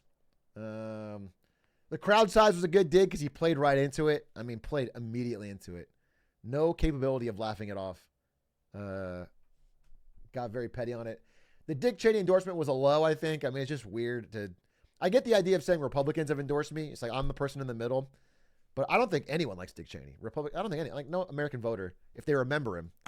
And if they don't remember him, his name sounds like Dick. We're back with tonight's debate between Kamala Harris and Donald Trump. So it's a lose-lose. When it ends in just a few minutes, join us for an analysis of tonight's key moments. Our team will break down how it could shake up the final sprint to Election Day. For now, though, let's go back to the debate live in Philadelphia. Live from the National Constitution Center in Philadelphia, Pennsylvania. Here again, David Muir and Lindsay Davis. Welcome back to this historic ABC News presidential debate tonight. We're going to continue here, and I want to turn to the war in Ukraine. We're now 2.5 years into this conflict. Mr. President, it has been the position of the Biden administration that we must defend Ukraine from Russia, from Vladimir Putin, to defend their sovereignty, their democracy. It never would have happened. It's in America's best interest to do so, arguing that if Putin wins, he may be emboldened to move even further into other countries. You have said you would solve this war in 24 hours. You said so just before the break tonight. How exactly would you do that? And I want to ask you a very simple question tonight. Do you want Ukraine to win this war? I want the war to stop. I want to save lives that are being people being killed by the millions. It's the millions. It's so much worse than the numbers that you're getting, which are fake numbers. Look, we're in for $250 billion or more. because they don't ask Europe, which is a much bigger beneficiary to getting this thing done than we are. They're in for $150 billion less because Biden and you don't have the courage to ask Europe like I did with NATO. They paid billions and billions, hundreds of billions of dollars when I said, either you pay up or we're not going to protect you anymore. So that's maybe one of the reasons they don't like me as much as they like weak people. But it's so beneficial take a look at what's to have happening. Europe in NATO. We're in for 250 the little extra we pay gives us so much billion. influence. They're into 100 the fact to that 150. they owe us for security They makes should be Europe almost like an forced American. to equalize. With that being said, I want to get the war settled. It's so I know Zelensky powerful. very well, and I know Soft Putin power. very well. I have a good relationship, and they respect your president, okay? They respect me. They don't respect Biden. How would you respect him? Why? For what reason? He hasn't even made a phone call in 2 years to Putin. Hasn't spoken to anybody. They don't even try and get it. That is a war that's dying to be settled. Roast I Joe will get it Biden. settled before I even become president. If I win, when I'm president-elect, and what I'll do is I'll speak to one, I'll speak to the other, I'll get them together. That war would have never happened. And in fact, when I saw Putin after I left, unfortunately left because our country has gone to hell. But after I left, when I saw him building up soldiers, he did it after I left, I said, oh, he must be negotiating. It must be a good, strong point of negotiation. Well, it wasn't, because Biden had no idea how to talk to him. He had no idea how to stop it. And now you have millions of people dead, and it's only getting worse, and it could lead to World War III. Don't kid yourself, David. We're playing with World War III, and we have a president that we don't even know if he's... Where is our president? We don't even know if he's a president. And just to clarify, They threw him out of a campaign like a dog. We don't even know. Is he our president? But we have a president, Mr. President, that doesn't know he's alive. Your time is up. Just to clarify in the question, do you believe it's in the U.S. best interest for Ukraine to win this war, yes or no? I think it's the U.S. best interest to get this war finished and just get it done. Negotiate a deal, because we have to stop all of these human lives from being destroyed. I want to take this to Vice President Harris. I want to get your thoughts on support for Ukraine in this moment, but also as Commander-in-Chief, if elected, how would you deal with Vladimir Putin, and would it be any different from what we're seeing from President Biden? Well, first of all, it's question. important to remind the former president you're not running against Joe Biden, you're running against me. I believe the reason that Donald Trump says that this war would be over within 24 hours is because he would just give it up. And that's not who we are as Americans. Let's understand what happened here. I actually met with Zelensky a few days before Russia invaded, tried through force to change territorial boundaries, to defy one of the most important international rules and norms, which is the importance of sovereignty and territorial integrity. And I met with President Zelensky. I shared with him American intelligence about how he could defend himself. Days later, I went to NATO's eastern flank, to Poland and Romania. And through the work that I and others did, we brought 50 countries together to support Ukraine in its righteous defense. And because of our support, because of the air defense, the ammunition, the artillery, the javelins, the Abrams tanks that we have provided, Ukraine stands as an independent and free country. If Donald Trump were president, Putin would be sitting in Kyiv right now. And understand what that would mean, because Putin's agenda is not just about Ukraine. Understand why the European allies and our NATO allies are so thankful that you are no longer president, and that we understand the importance of the greatest military alliance the world has ever known, which is NATO, and what we have done to preserve the ability of Zelensky and the Ukrainians to fight for their independence. Got out of bed. Otherwise, Putin would be sitting in Kyiv with his eyes on the rest of Europe, starting with Poland. And why don't you tell the 800,000 Polish Americans right here in Pennsylvania how quickly you would give up for the sake of favor and what you think is a friendship with what is known to be a dictator who would eat you for lunch. Damn, she came so Vice President Harris, thank you. We've heard from both of you on Ukraine tonight. Afghanistan came up in the last hour. I wanted her to respond to something you said earlier, and please, I'll give you a minute here. Putin would be sitting in Moscow, and he wouldn't have lost 300,000 men and women, but he would have been sitting in Moscow. Quiet, please. He would have been sitting in Moscow much happier than he is right now. But eventually, you know, he's got a thing that other people don't have. He's got nuclear weapons. They don't ever talk about that. He's got nuclear weapons. Nobody ever thinks about that. And eventually, maybe he'll use them, and maybe he hasn't been that threatening. But he does have that, something we don't even like to talk about. Nobody likes to talk about it. But just so you understand, they sent her to negotiate peace before this war started. 3 days later, he went in and he started the war because everything they said was weak and stupid. They said the wrong things. That war should have never started. She was the emissary. They sent her in to negotiate with Zelensky and Putin, and she did. And the war started 3 days later. And that's the kind of talent we have with her. She's worse than Biden. In my opinion, I think he's the worst president in the history of our country. She goes down as the worst vice president in the history of our country. But let me tell you something. She is a horrible negotiator. They sent her in to negotiate. As soon as they left, Putin did the invasion. President Trump, thank you. You did bring up something. You said she went to negotiate with Vladimir Putin. Vice President Harris, have you ever met Vladimir Putin? Can you clarify tonight? Yet again, I said it at the beginning of this debate, you're going to hear a bunch of lies coming from this fellow. And that is another one. When I went to meet with President Zelensky, I've now met with him over 5 times. The reality is it has been about standing as America always should, as a leader upholding international rules and norms, as a leader who shows strength, understanding that the alliances we have around the world are dependent on our ability to look out for our friends and not favor our enemies because you adore strongmen instead of caring about democracy. Go off, Queen. And that is very much what is at stake here. The President of the United States is commander-in-chief. And the American people have a right to rely on a president who understands the significance of America's role and responsibility in terms of ensuring that there is stability and ensuring we stand up for our principles and not sell them for the benefit of personal flattery. We've talked about Ukraine and Vladimir Putin. I do want to talk about Afghanistan. It came up in the first hour of this debate.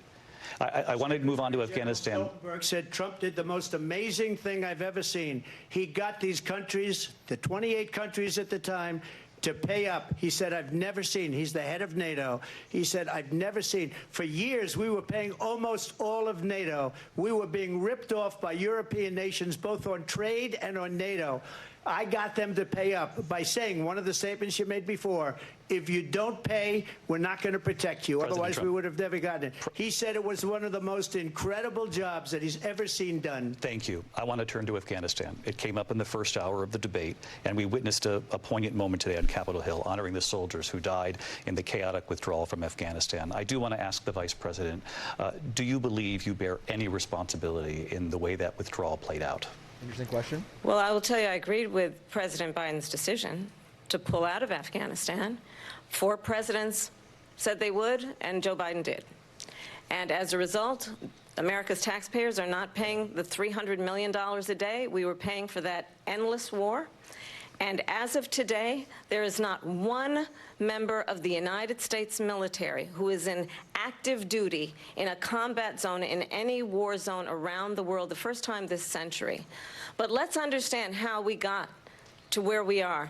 Donald Trump, when he was president, negotiated one of the weakest deals you can imagine. He calls himself a deal maker. Even his national security advisor said it was a weak, terrible deal. And here's how it went down.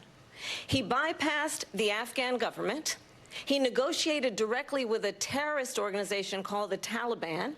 The negotiation involved the Taliban getting 5,000 Taliban terrorists released. And get this, and the president at the time invited the Taliban to Camp David, a place of storied significance for us as Americans, a place where we honor the importance of American diplomacy, where we invite and receive respected world leaders.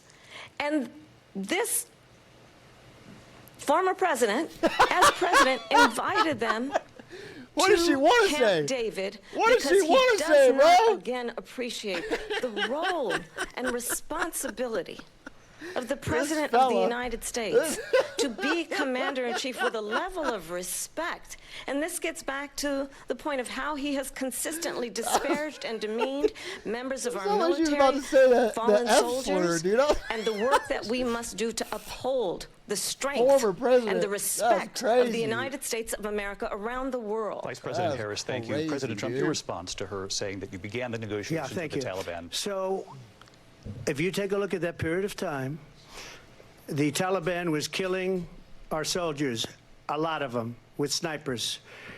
And I got involved with the Taliban because the Taliban was doing the killing. That's the fighting force within Afghanistan. They don't bother doing that because, you know, they deal with the wrong people all the time. But I got involved. And Abdul is the head of the Taliban. He is still the head of the Taliban. And I told Abdul, don't do it anymore. You do it anymore, you're going to have problems. And he said, why do you send me a picture of my house? I said, you're going to have to figure that out, Abdul. And for 18 months, we had nobody killed.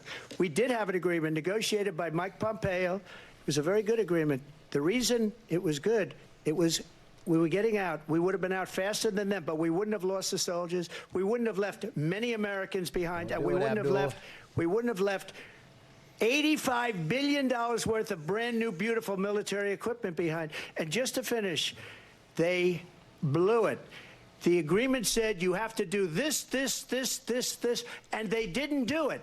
They didn't do it. The agreement was terminated by us because they didn't do what they were supposed to do. I want to move on. And these people did the worst withdrawal and, in my opinion, the most embarrassing moment in the history of our country. And by the way, that's why Russia attacked Ukraine, because they saw how incompetent she and her boss are. President Trump, thank you. I want to move on now to race and politics in this country. Mr. President, you recently said of Vice President Harris, quote, I didn't know she was black until a number of years ago when she happened to turn black, and now she wants to be known as black. I want to ask a bigger picture question here tonight. Why do you believe it's appropriate to weigh in on the racial identity of your opponent? I don't, and I don't care. I don't care what she is. I don't care. You make a big deal out of something, I couldn't care less. Whatever she wants to be is okay with me. But those were your words, so I'm asking. I don't know. I mean, all I can say is I read where she was not black, that she put out, and I'll say that. And then I read that she was black, and that's okay. Either one was okay with me. That's up to her. That's up to her. Vice President Harris, your thoughts on this? I think it's... Don't lean into it. I mean, honestly, I think it's a tragedy that we have someone who just move on. Wants to be president who has consistently, over the course of his career, attempted to use race to divide the American people. You know, I do believe that the vast majority of us know that we have so much more in common than what separates us, and we don't want this kind of approach that is just constantly trying to divide us, and especially by race. And let's remember how Donald Trump started. He was he owned land, he owned buildings, and he was investigated because he refused to rent property to black families. Let's remember, this is the same individual who took out a full-page ad in the New York Times calling for the execution of 5 young black and Latino boys who were innocent, the Central Park 5. Took out a full-page ad calling for their execution. This is the same individual who spread birther lies about the first black president of the United States. And I think the American people want better than that, want better than this, want someone who understands, as I do, I travel our country. We see in each other a friend. We see in each other a neighbor. We don't want a leader who is constantly trying to have Americans point their fingers at each other. I meet with people all the time who tell me, can we please just have discourse about how we're going to invest in the aspirations and the ambitions and the dreams of the American people? Knowing that regardless of people's color or the language their grandmother speaks, we all have the same dreams and aspirations and want a president who invests in those, not in hate and division. Vice President Harris, thank you. Lindsay? President Trump, this is now your third time. This is the most divisive presidency in the history of our country. There's never been anything like it. They're destroying our country, and they come up with things like what she just said. Going back many, many years, when a lot of people, including Mayor Bloomberg, agreed with me on the We had a civil war they once. admitted, I want to they know. said they pled guilty.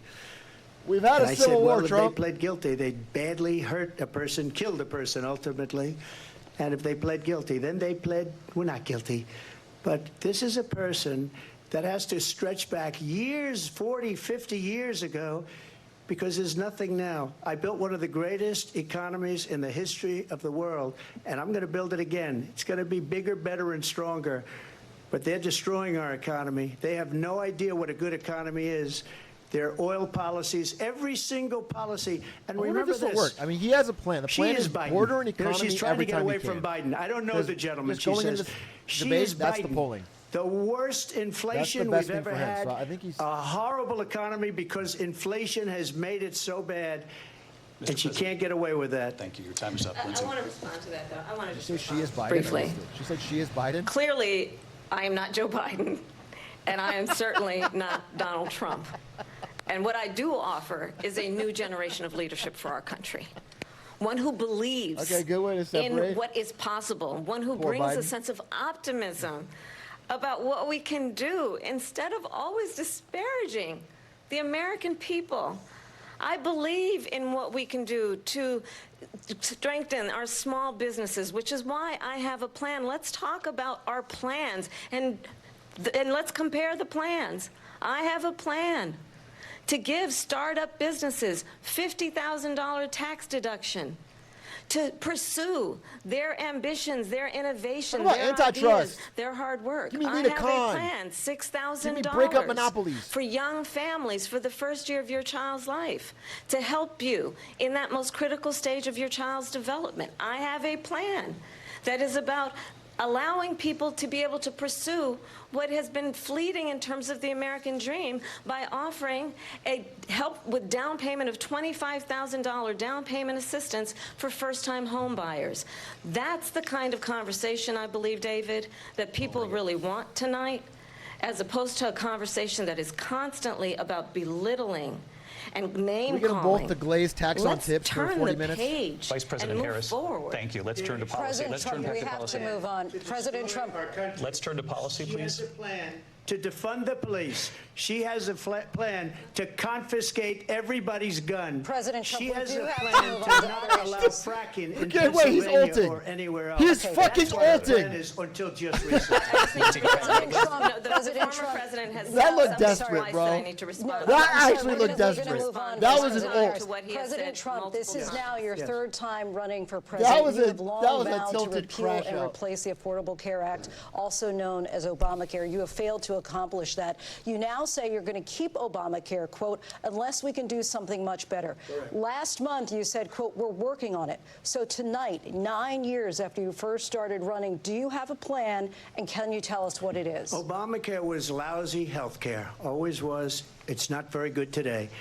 And what I said, that if we come up with something, and we are working on things, we're going to do it and we're going to replace it. But remember this. I inherited Obamacare because Democrats wouldn't change it. They wouldn't vote for it. They were unanimous. They wouldn't vote to change it. If they would have done that, we would have had a much better plan than Obamacare.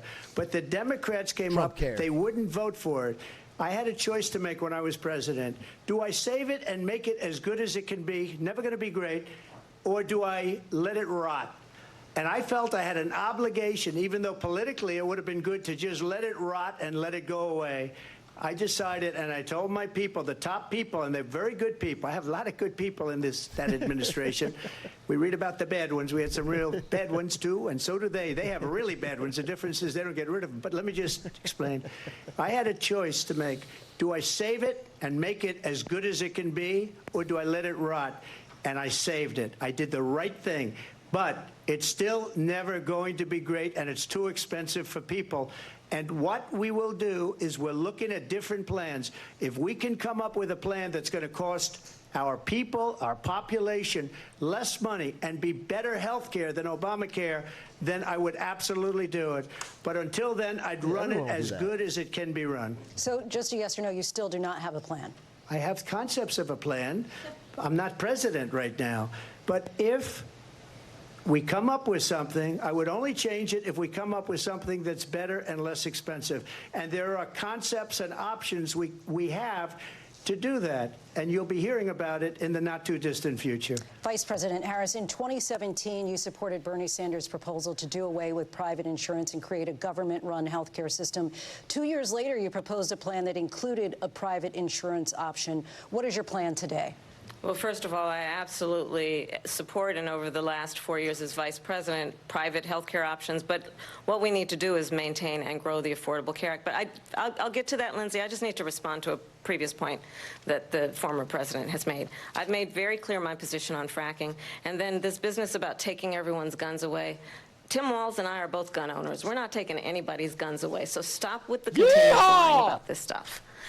As it relates to the Affordable Care Act, understand, just look at the history to know where people stand. Taking my when Donald Trump was president, 60 times he tried to get rid of the Affordable Care Act. 60 times. I was a senator at the time. When I will never forget the early morning hours when it was up for a vote in the United States Senate, and the late, great John McCain, who you have disparaged as being, you don't like him, you said, at the time because he got caught. He was an American hero. The late, great John McCain, I will never forget that night, walked onto the Senate floor and said, no, you don't. No, you don't.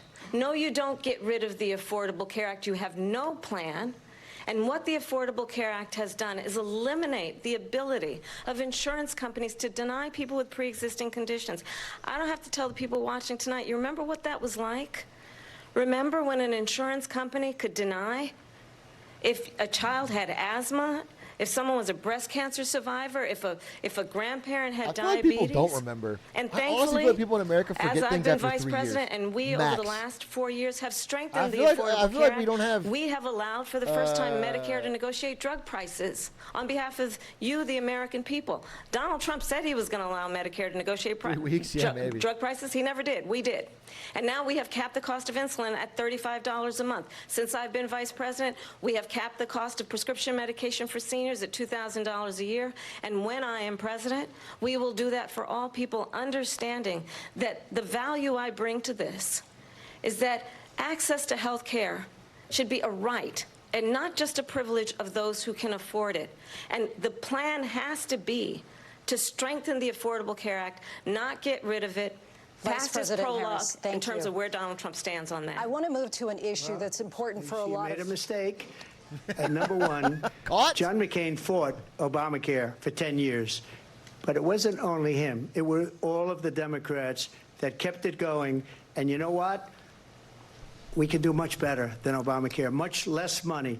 But she won't improve private insurance for people, private medical insurance. That's another thing she doesn't want to get. People are paying privately for insurance that have worked hard and made money, and they want to have private. She wants everybody to be on government insurance where you wait 6 months for an operation that you need immediately. President Trump, thank you. We have another issue that we'd like to get to that's important for a number of Americans, in particular younger voters, and that's climate change. President Trump, with regard to the environment, you say that we have to have clean air and clean water. Vice President Harris, you call climate change an existential threat.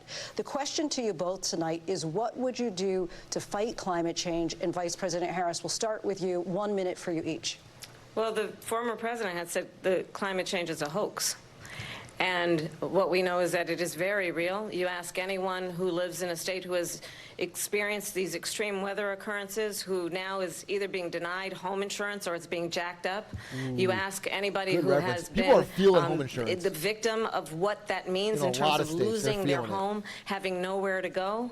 We know that we can actually deal with this issue. The young people of America care deeply about this issue.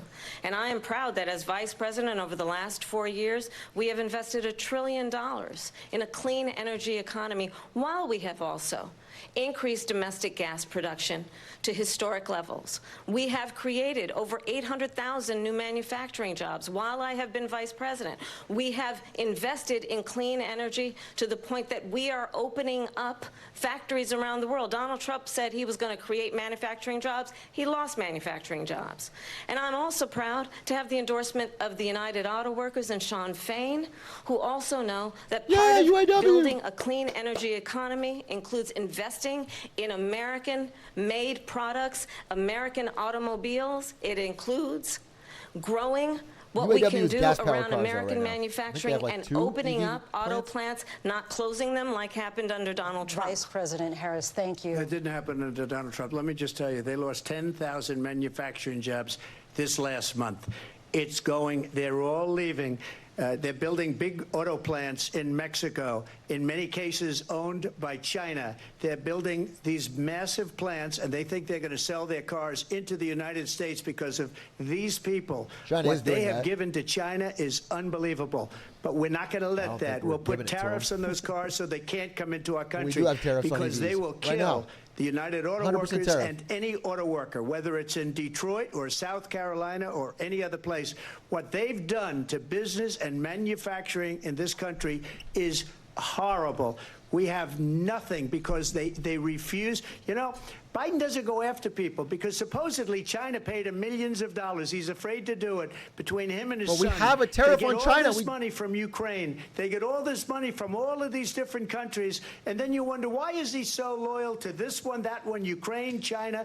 Why is he? Why did he get $3.5 million from the mayor of Moscow's wife? Why did he get? Why did she pay him $3.5 million? This is a crooked administration. So many chips bans. China's furious about it. We watched the China #1 movie where they like. We'll be right back with closing statements from both of our candidates. That's just not true. Historic night, this ABC News presidential debate from Philadelphia. If anything, overtly strict to possibly our detriment on every single thing they ban. We banned Dutch companies from selling to China. I don't even think that's even our right. Presidential debate will continue after this.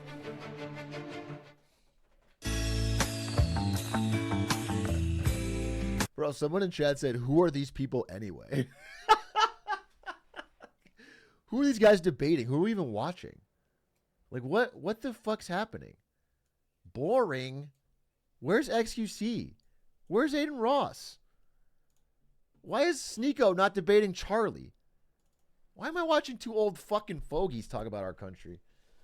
I got a Glock in my Rari. Damn, I'm glad Comrade Kamala is going to give me my AK-47. Dude, I'm staying strapped in this economy. I think she's doing really good. Although I got to be, it's going to be, listen, you know, lining up with my other beliefs, it is going to be funny if she does good in this debate, you know, promises a hopeful future, people trust her, wins the election, then we get hit with a recession anyway. Man, we're going to be burned in 2029, dude. I don't blame her. That's just a thing that could happen, right? But I think she's doing good in this debate. I'll be honest with you. I had way lower expectations. He ulted. At one point in that round, he fucking ulted. He went with this straight old, like, 2008 Tea Party, like, just fucking, they're gonna take your guns and they're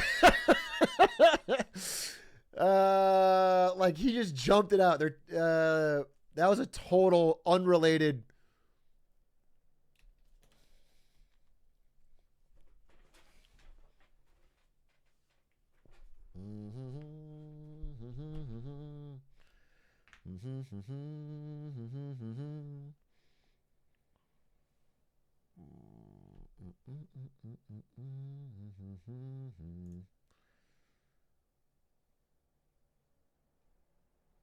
He's trying to scare people. Yeah, that's his thing. He's doing the scare. He's doing the World War III. 10 million immigrants in your homes. They're eating your pets.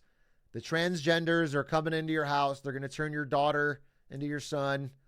And there's, oh, is it over? Oh shit, I gotta make sure no, it's not over. And eat your dog. They're going to turn your female dog into your male dog, and then they're going to kill it.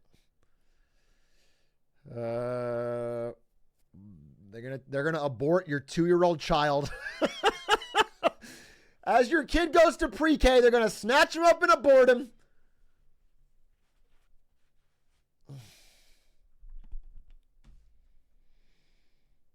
But I think he should have done. I mean, I think if I'm in Trump's shoes and I really want to win this election, I know he's 100% believes that the border is the #1 way to win, and maybe it is. It definitely pulls well for him.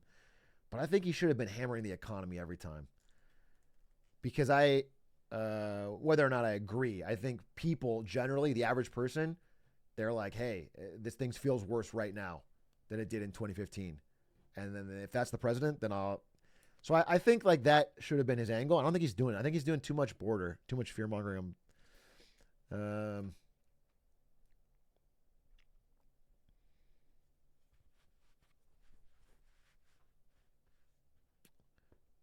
We're back. Oh, no, we're not. We got 30 seconds. Are you going to cover Walz v. Vance? Absolutely. I think Walz v. Vance is going to be a more substantive policy debate. The presidential one is usually more simple, more broad strokes. So I'm interested. And, despite the lack of riz that Vance has, he can talk in depth on subjects.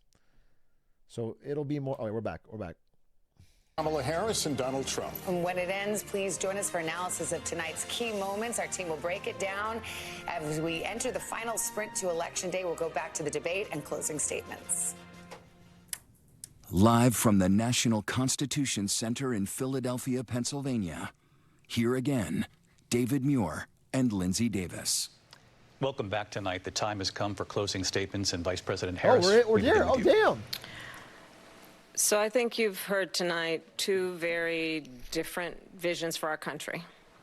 One that is focused on the future, and the other that is focused on the past, and an attempt to take us backward.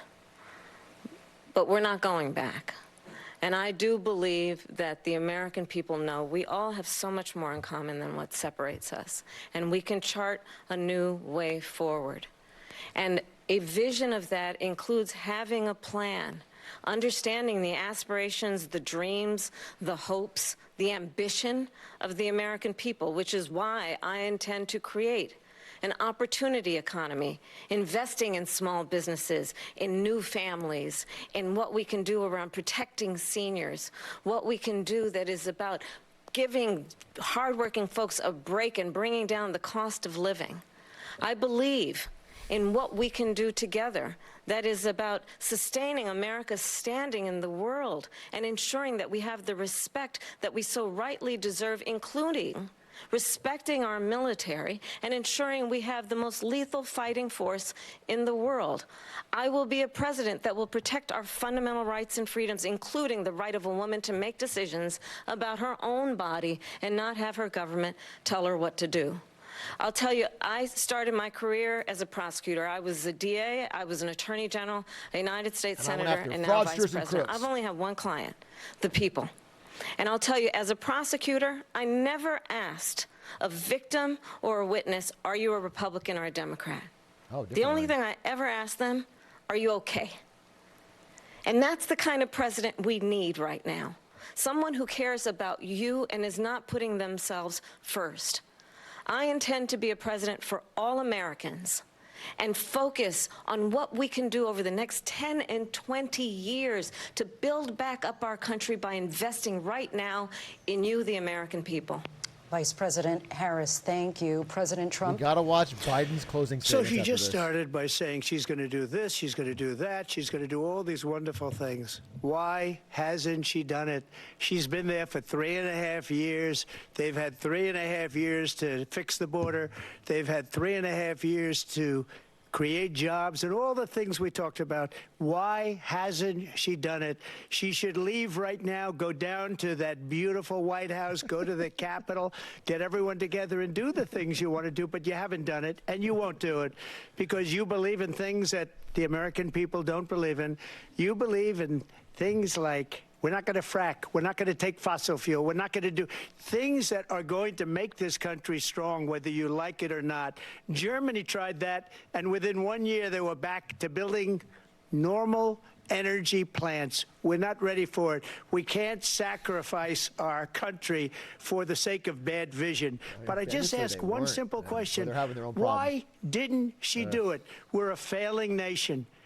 We're a nation that's in serious decline. We're being laughed at all over the world. All over the world, they're laughing. I know the leaders very well. They're coming to see me. They call me. We're laughed at all over the world. They don't understand what happened to us as a nation. World leaders call you to laugh at America? We don't have any idea what's going on. We have wars going on in the Middle East. World leaders are regularly calling you to laugh at America. And Ukraine. We're going to end up in a third world war, and it'll be a war like no other because of nuclear weapons, the power of weaponry. I rebuilt our entire military. She gave a lot of it away to the Taliban. She gave it to Afghanistan. What these people have done to our country, and maybe toughest of all, is allowing millions of people to come into our country. Many of them are criminals, and they're destroying our country. The worst president, the worst vice president in the history of our country. President Trump, thank you. And that is our ABC News presidential debate from here in Philadelphia at the National Constitution Center.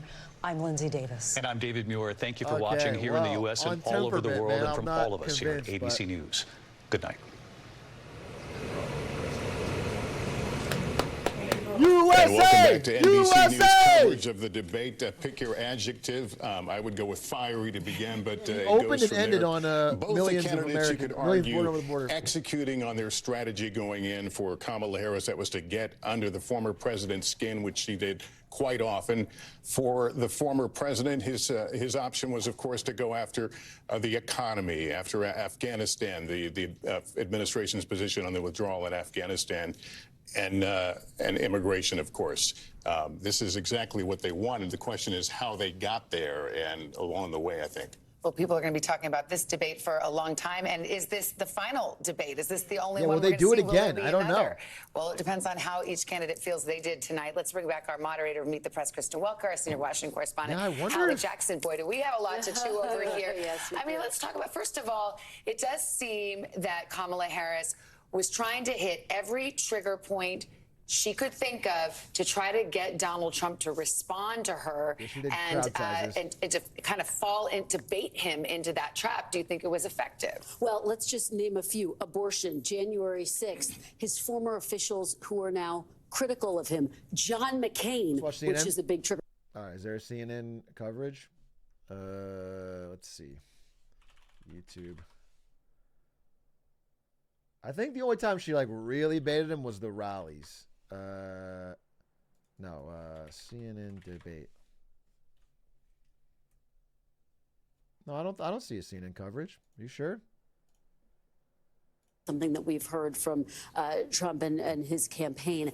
And I think that allies are expressing concern about the fact that he didn't do what they were hoping he would do, which is to stay on message, to talk about his strengths. There were some unanswered questions as well. It's worth noting out on both sides. Harris never answered whether you're better off than you were 4 years ago. She also didn't say what she would have done differently on immigration. Trump, by the way, didn't answer the critical question. Would he veto a national abortion ban if it came to his desk? I asked J.D. Vance if Trump would do that. He said, yes, he would. Trump said tonight, well, he didn't check with me before saying that. So some differences there. Again, how does this play with those swing voters? Hallie, what are Republicans saying tonight that you're monitoring? I think there's immense frustration on the part of those allied with Donald Trump about the moderators. That is something that you sometimes hear after debates. I think that is certainly a through line here. There is some frustration, I think, I spoke with one Republican who called former President Trump wild and uncontrolled and said that the vice president was successfully pushing his buttons and getting him angry. Another ally said, listen, she is doing what they thought she would do, avoiding the issues and going on attack against former President Trump. She did that, as you have laid out. She baited him again and again. We talk about substance and style being the two kind of buckets in any debate. If that's the style, you look at substance here. She was pressed on her shift away from some of those more progressive positions in that crowded primary. She says, my values haven't changed. And it wasn't just, of course, the issue of abortion access and whether he'd veto a national abortion ban that the former president did not answer on. He did not discuss how he would implement one of his central issues on immigration, mass deportations. And he also didn't get into his plan to replace Obamacare, simply saying, I have concepts of a plan. He will be pressed on that moving forward. He also didn't commit to saying he wants Ukraine to be victorious in the war. So that was an interesting exchange as well. So she was trying to prosecute the case against him, but also let me hear from the undecided voters. Vision of her. Go back to the undecided voters. She might do in a term. Let's go to Tom Yamas. He's in the spin room for us. So Tom, I'm sure you're already starting to see people filter in. And what are you hearing? Yeah. Okay, guys, so it's still very early, right? Each campaign is sort of getting their talking points out and making sure everyone's on the same message before they pour into the spin room. Some people are coming in right now. There's a crush of reporters at the entrance waiting for everybody. I can tell you in the meantime, my phone has been blowing up with both Republican strategists, Democratic strategists, voters. I've been asking everyone what they think. It is a complete different shift change from that first debate. After that first debate, Republicans felt very victorious, very confident. Yeah, they were saying the entire debate sure. was about Joe Biden. This time, it's much different. Republicans seemed very frustrated with former President Trump. They also felt frustrated with the format of the debate, which is never a good sign on your side. And then also saying that they were able, at least Vice President Kamala Harris was able to make this debate not about Joe Biden, not about herself, but about Donald Trump, and that led to her advantage. So again, many of the surrogates are coming in right now. Governors, senators from different parties. We're going to be talking to them throughout the night. I'll listen it back to you guys in the studio right now. All right. Wait, let this sing for a second. Where's the poly market chart at? Did it change? I mean, it probably takes a day, right? Was there any shift? Let's see. Presidential election winner. Massive Harris surge, huh? Interesting. Oh, yeah. Wow. I mean, it's back to dead even, but yeah. 49-49. I thought she did well in that debate. I mean, I think anyone, even the most diehard Harris hater, would have expected less from her. I mean, I think she outperformed all expectations. But it's coin flip. It's coin flip. Again, it's just like two states, bro. The more I drill into it, it's like so much of the country's voting doesn't matter. Like, it's just going to be, I mean, I'm not saying that you should vote 100%. I'm not dismissing anybody. I'm just, it's just crazy how much it comes down to a few swing states. If you're in a swing state, especially fucking vote.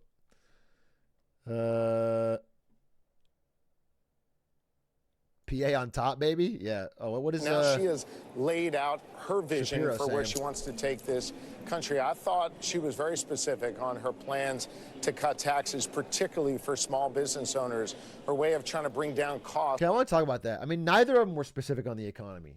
Trump just kept saying 1 billion Guatemalans and I'll cut taxes broadly. And then she had a few specific things, but like, they're so small, you know, like I'm going to do a small business tax cut and I'm going to do a child care tax cut and I'm going to give a housing credit tax cut. It's like all these things are drops in a bucket. And in the case of the housing thing, I don't think it's effective. No, and I don't necessarily blame either of them or the moderators because no American wants to hear, I don't know, boring discussion about interest rates or anything. But man, I would love. Maybe Walls and Vance will talk more deeply, but like, I don't know.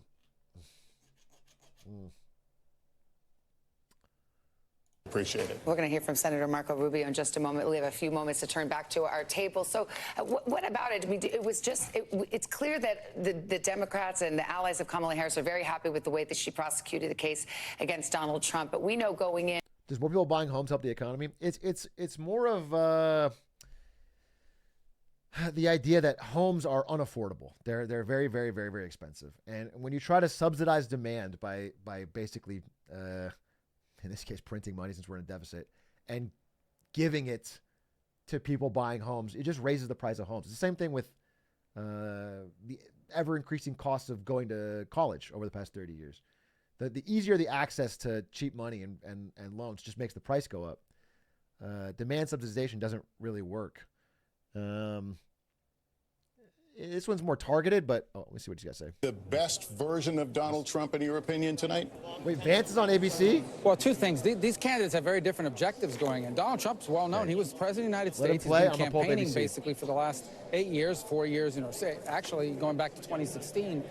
Most voters didn't even know who election Kamala is Harris actually quite All simple. right, Vance, what do you got? Kamala Harris, and apparently the media would like to distract Americans on issues, by the way, that Donald Trump's been crystal clear about, but they're not talking nearly enough. This debate didn't talk nearly enough about the fact that Americans are struggling because they can't afford groceries, they can't afford housing, and a lot of their kids are dying of fentanyl overdoses because Kamala Harris has let the Mexican drug cartels take over the southern border. This is a disgrace what's going on in our country, John, and we could do so much better if we just had better leadership. We've got the best workers, the most beautiful country, the best natural resources, but Kamala Harris's leadership is squandering the great benefits of this country. It's why we've got to get back to Donald Trump's leadership. Senator, by the way, I asked because he hadn't been crystal clear and he said something different than what you said. That's why I was seeking clarification. But let me ask you about this just very quickly. I heard Donald Trump before this debate describe Kamala Harris as, I'll just read a few of them, a low IQ individual, somebody who doesn't have the mental capacity to be president, really dumb, unable to put two sentences together. Is that what you saw on the stage tonight? John, what I saw was a lot of slogans. I think the American people are smart, and Kamala Harris talks to them like they're children. She repeats these ridiculous platitudes where if you actually think about what she said, you realize that it doesn't make any sense. She talks a lot about her plans, but then her plans, when you analyze the substance, don't make any sense. And more importantly, John, the American people don't get fed on plans. She has been the vice president for 3.5 years. What she can't do, refuses to do, and has no ability to do is to say, I accomplished lower prices because she didn't, or I accomplished lower housing prices because she didn't, or I secured the southern border because she didn't do that. Would have been a better line of attack as vice president, and the fundamental question is, do we want to give her a promotion? I think the answer has to be no, John. Would be politically all right, Senator Vance, thank you for joining us. Rather than the one thing both sides can agree on, this was a consequential night in this race. More reaction when we come back. Stay with us.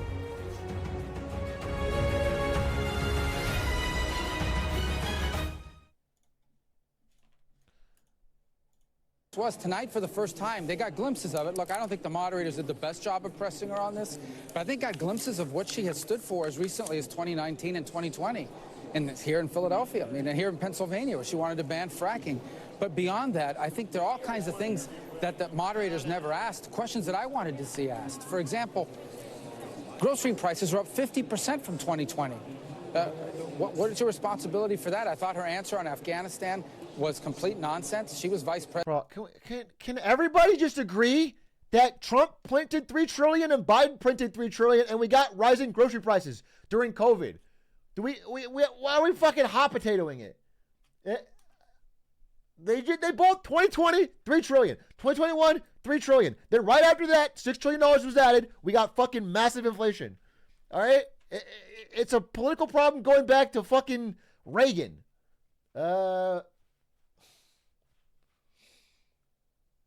RFK talks about this. That's good.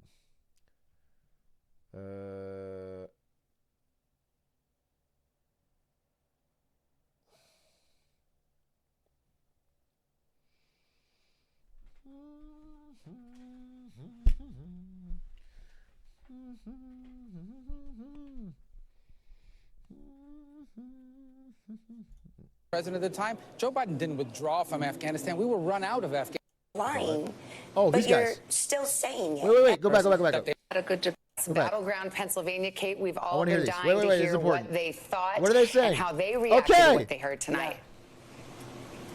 Yeah, Savannah, it's been really interesting watching with you all because I could Our see your reactions undecided in PA real time. There were voters. a lot of visceral reactions. In one word, if I can ask, how would you headline this word? debate? One word to describe what you saw, Len. One word? Well, it's 4 words. Same old, same old. Hannah. Manipulative. And Andrew. Lies on both sides. Okay. Lies. Wait, you came in all undecided. Has anything changed your mind tonight? Is there anything you heard here that you thought, oh yeah, We got a I could cynical go for that country here, policy. folks. I could stand with that candidate? Not really. For me, I think Kamala had a good debate. I'm feel more favorably towards her than to Donald, but I'm not still.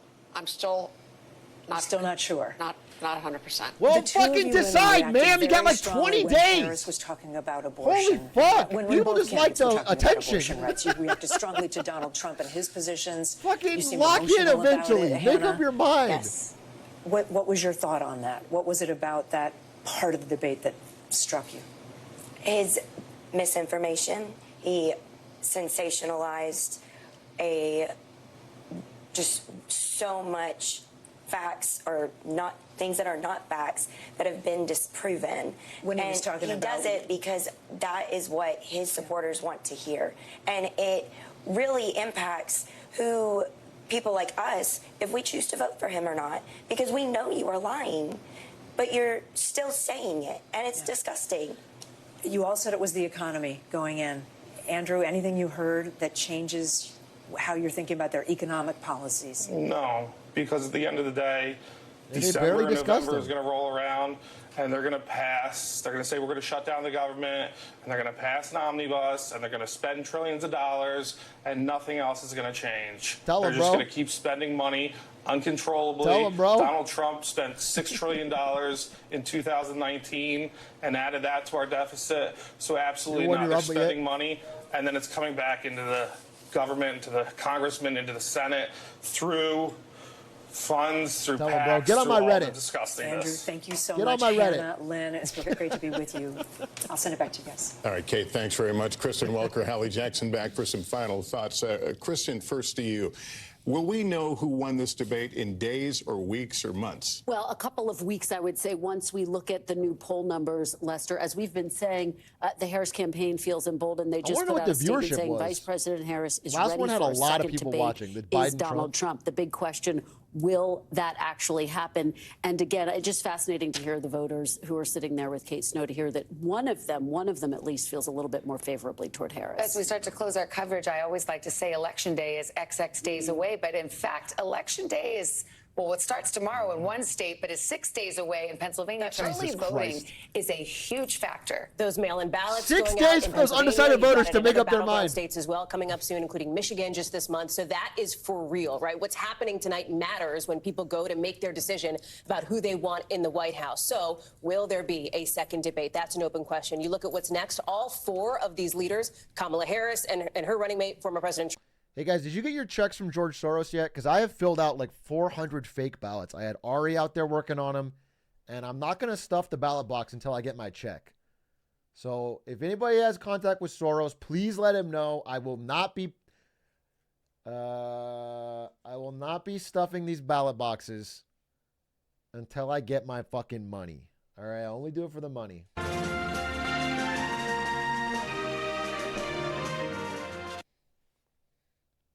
Is that it? This is NBC News special coverage of the first presidential debate between former President Trump. Look, we've had a terrible economy. And Vice President Kamala Harris. What we have done is clean up Donald Trump's mess. The two candidates meeting in person for the first time ever. So for That was probably everyone her. watching. That was her best part to me. The part where she talked about what Trump handed Biden at the end of 2020. I think that was the best part. It was real clear. She had like 3 good lines. The handshake was terrible. The handshake was terrible. I thought that part was good. I thought that was good. I mean, it's because, can we just take a second and watch closing statements of Biden? Just compare, dude.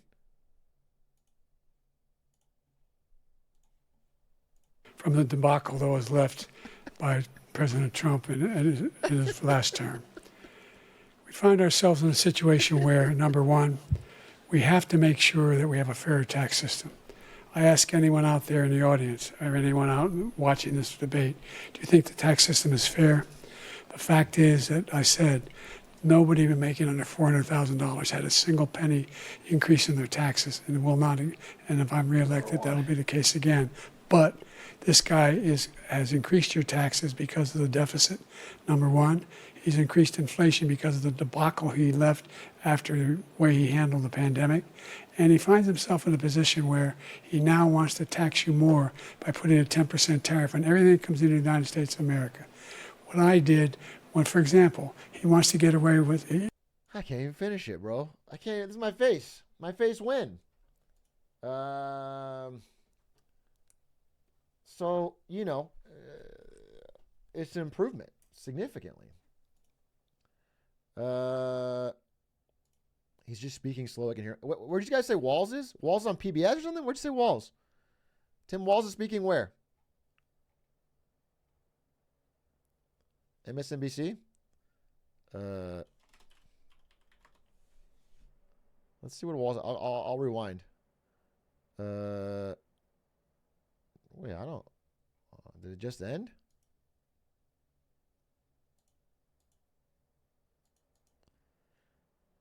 It was on ABC?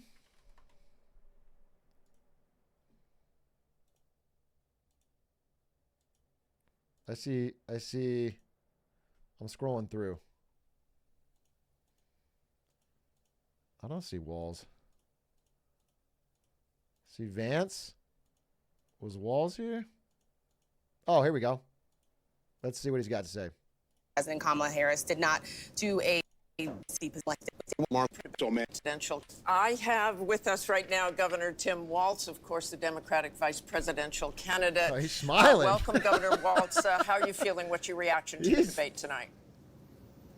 Martha, I'm feeling great because what I knew, and I think so many knew, and now many Americans know, is you saw a president for all America in Kamala Harris. You saw the confidence, you saw the vision, you saw the poise, and you saw the compassion for people, understanding she spoke about an economy that moves us forward, moves all of us forward, lets everybody be a part of it. And she continued to lay that out, whether it's reproductive freedom or how we start small businesses or making home ownership easier. And on the other side, you saw a nearly 80-year-old Donald Trump, angry, unhinged, and as you've been discussing, talking about things that are deeply concerning because they make no impact on the American public. He shouldn't be anywhere near the White House. And I have to tell you, if it weren't so dangerous, it reminds you of an old man yelling at the clouds. That was his thing. Get off my yard. That's what he did all night.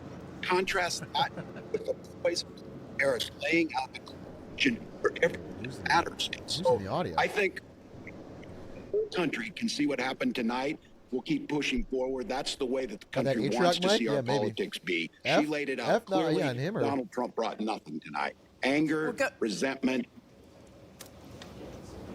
Governor Walz, I do want to ask you, she did not answer questions on abortion restrictions. She never really answered that question. Can you clear that up where the Harris-Walz ticket stands on that? Wait, he's getting cut out. Certainly, and you couldn't get any different than this. The reinstitution of Roe versus Wade, what was the law of the land for 52 years. You saw this in there, and him pushing back to the states. She's exactly right. It's people like Amanda in Texas, which everybody saw on the stage in Chicago, nearly bleeding out, having sepsis twice because she can't get the care. She's been absolutely clear on this. Everything Donald Trump said that is untrue. The clarity of this is Roe. When you have Roe, you have the protections in place where women make their own decisions with their health care providers, not Donald Trump. Okay, thanks so very much for joining us, Governor Walz. John. All right. Well, listen, folks. I mean, a lively, spirited debate, that's for sure. A lively, spirited debate. I thought Kamala did pretty well, better than I expected. I think that makes the race even closer because prior to this debate, some of her momentum had been blunted. And I ain't talking about smoking. Taylor Swift Insta? Wait, what? Taylor Swift Insta? Like many of you, I watched the debate tonight. If you haven't, it's a picture of her and her cat. If you haven't already, now is a great time to do your research on these issues at hand and the stances these candidates take on the topics that matter to you most.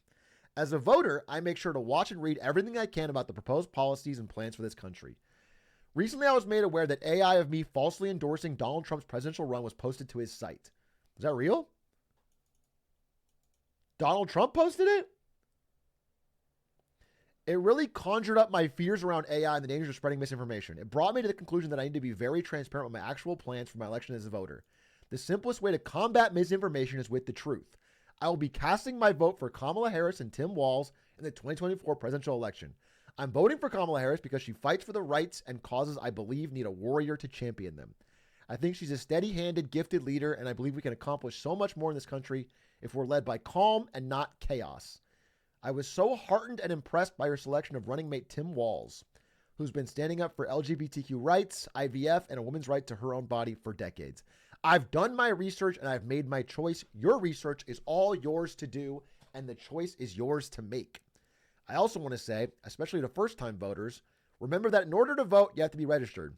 Oh, just in time. I also find it's much easier to vote early.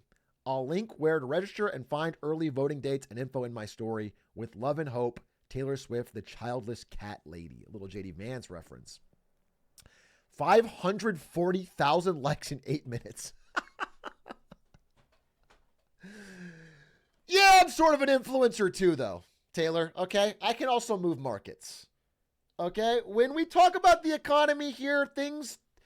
I'm gonna put out a post. JD Vance might call me for an endorsement, bro. They might need a counterbalance the Taylor effect, and I'm open to the highest bidder. Okay, posting me and my gun. We might just turn this whole thing around. I need to hold up a cat. Refresh page.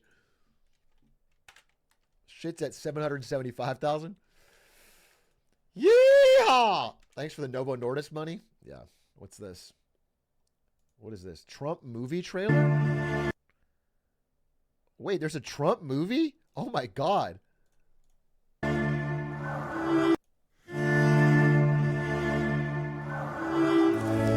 Cinema! Yes. Hello, this is Donald Trump from Mr. Cohn. Thank you so much. Donald who? Balls over here. What do you do? You want one? No, it looks totally disgusting. Cheese balls. Rule 3. No matter what happens, you claim victory and never admit defeat. You have to be willing to do anything to anyone. I want to pause. Is this going to be one of those Wolf of Wall Street things where the director's trying to make a point about greed and excess, but everybody who watches it is like, damn, that's so cool?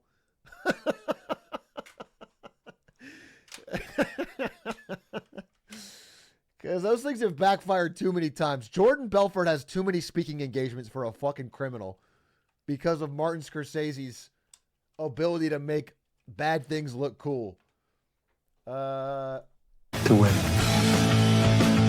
You have a big ass. You got to work on that. Your face looked like an orange. Attack, attack, attack. Deny everything, admit nothing. Never admit defeat. What if you lost your fortune today? Damn, shit got a 4 stars from Financial Times?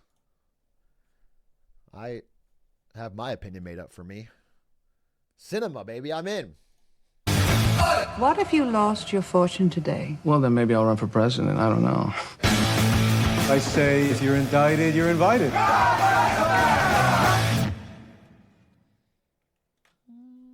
love Almost Friday. Been on a binge. All right. Well, fantastic time, folks. Fantastic time. Fantastic debate. Talk about October Surprise? Yeah, we'll watch it. We'll watch that video after the election. When does Trump get the vibranium arm from Wakanda? Any second now. I wonder what I'm going to do now. I wanted to cover the election debates. I'll definitely cover it again tomorrow. I'm gonna do a wins and fails tomorrow. If you're a Marketing Monday fan, we have a fucking lot of interesting stories covered tomorrow. X2.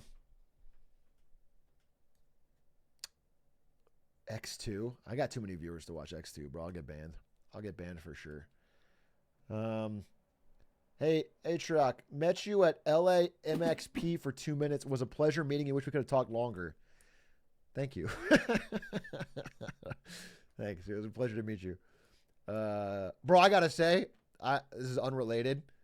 I remember I was like on my block, you know, like right next to where I live, and I was walking my dog, and I was wearing my Enron hat, and someone said, "Are you Atrioc?"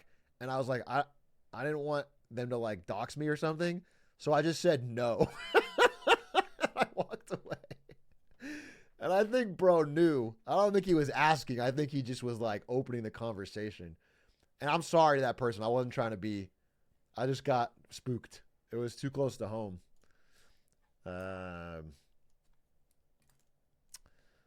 Did it.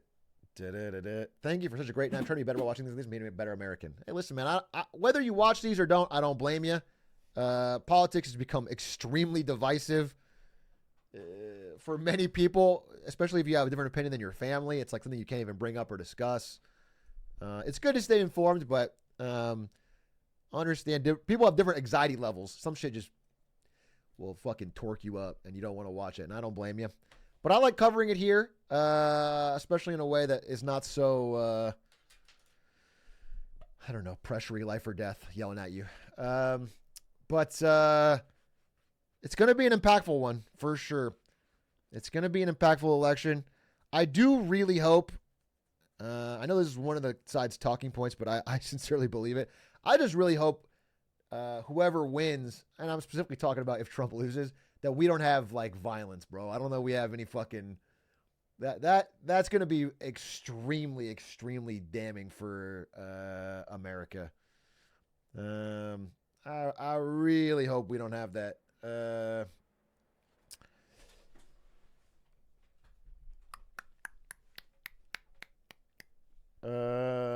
Anyway, I think I'm going to end it here, folks. I appreciate you watching. I really do. Thanks everybody for tuning in.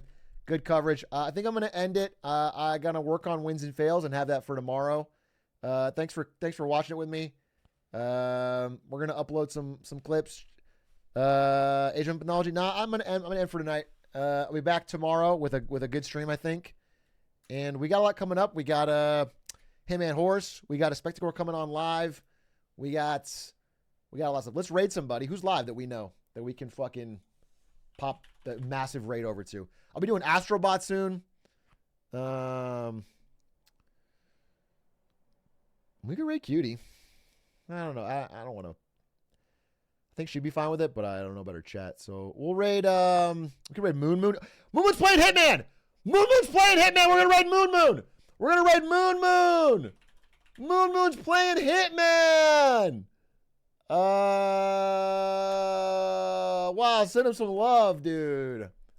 I love when Moon plays Hitman. Moon has brought more people into Hitman. Moon and the Northern Lion have done a ton to help Hitman get casual players into it instead of just fucking speedrunners. It's 8, bro. I know it's early, but I'm going to go work. I got to finish wins and fails because I played League all day yesterday. And so give him some love. Give him a raid. Thanks again for watching. Back tomorrow. Hit me with a follow if you enjoyed today's discussion. Thanks for the subs. And be sure to check out the YouTube because every Atrioc viewer knows this. If you're new here, the content's way better on YouTube, bro. Every Atrioc viewer knows it's like a 10x gap on YouTube. So go check that out and you may enjoy it. All right, bye everybody. Thanks for watching.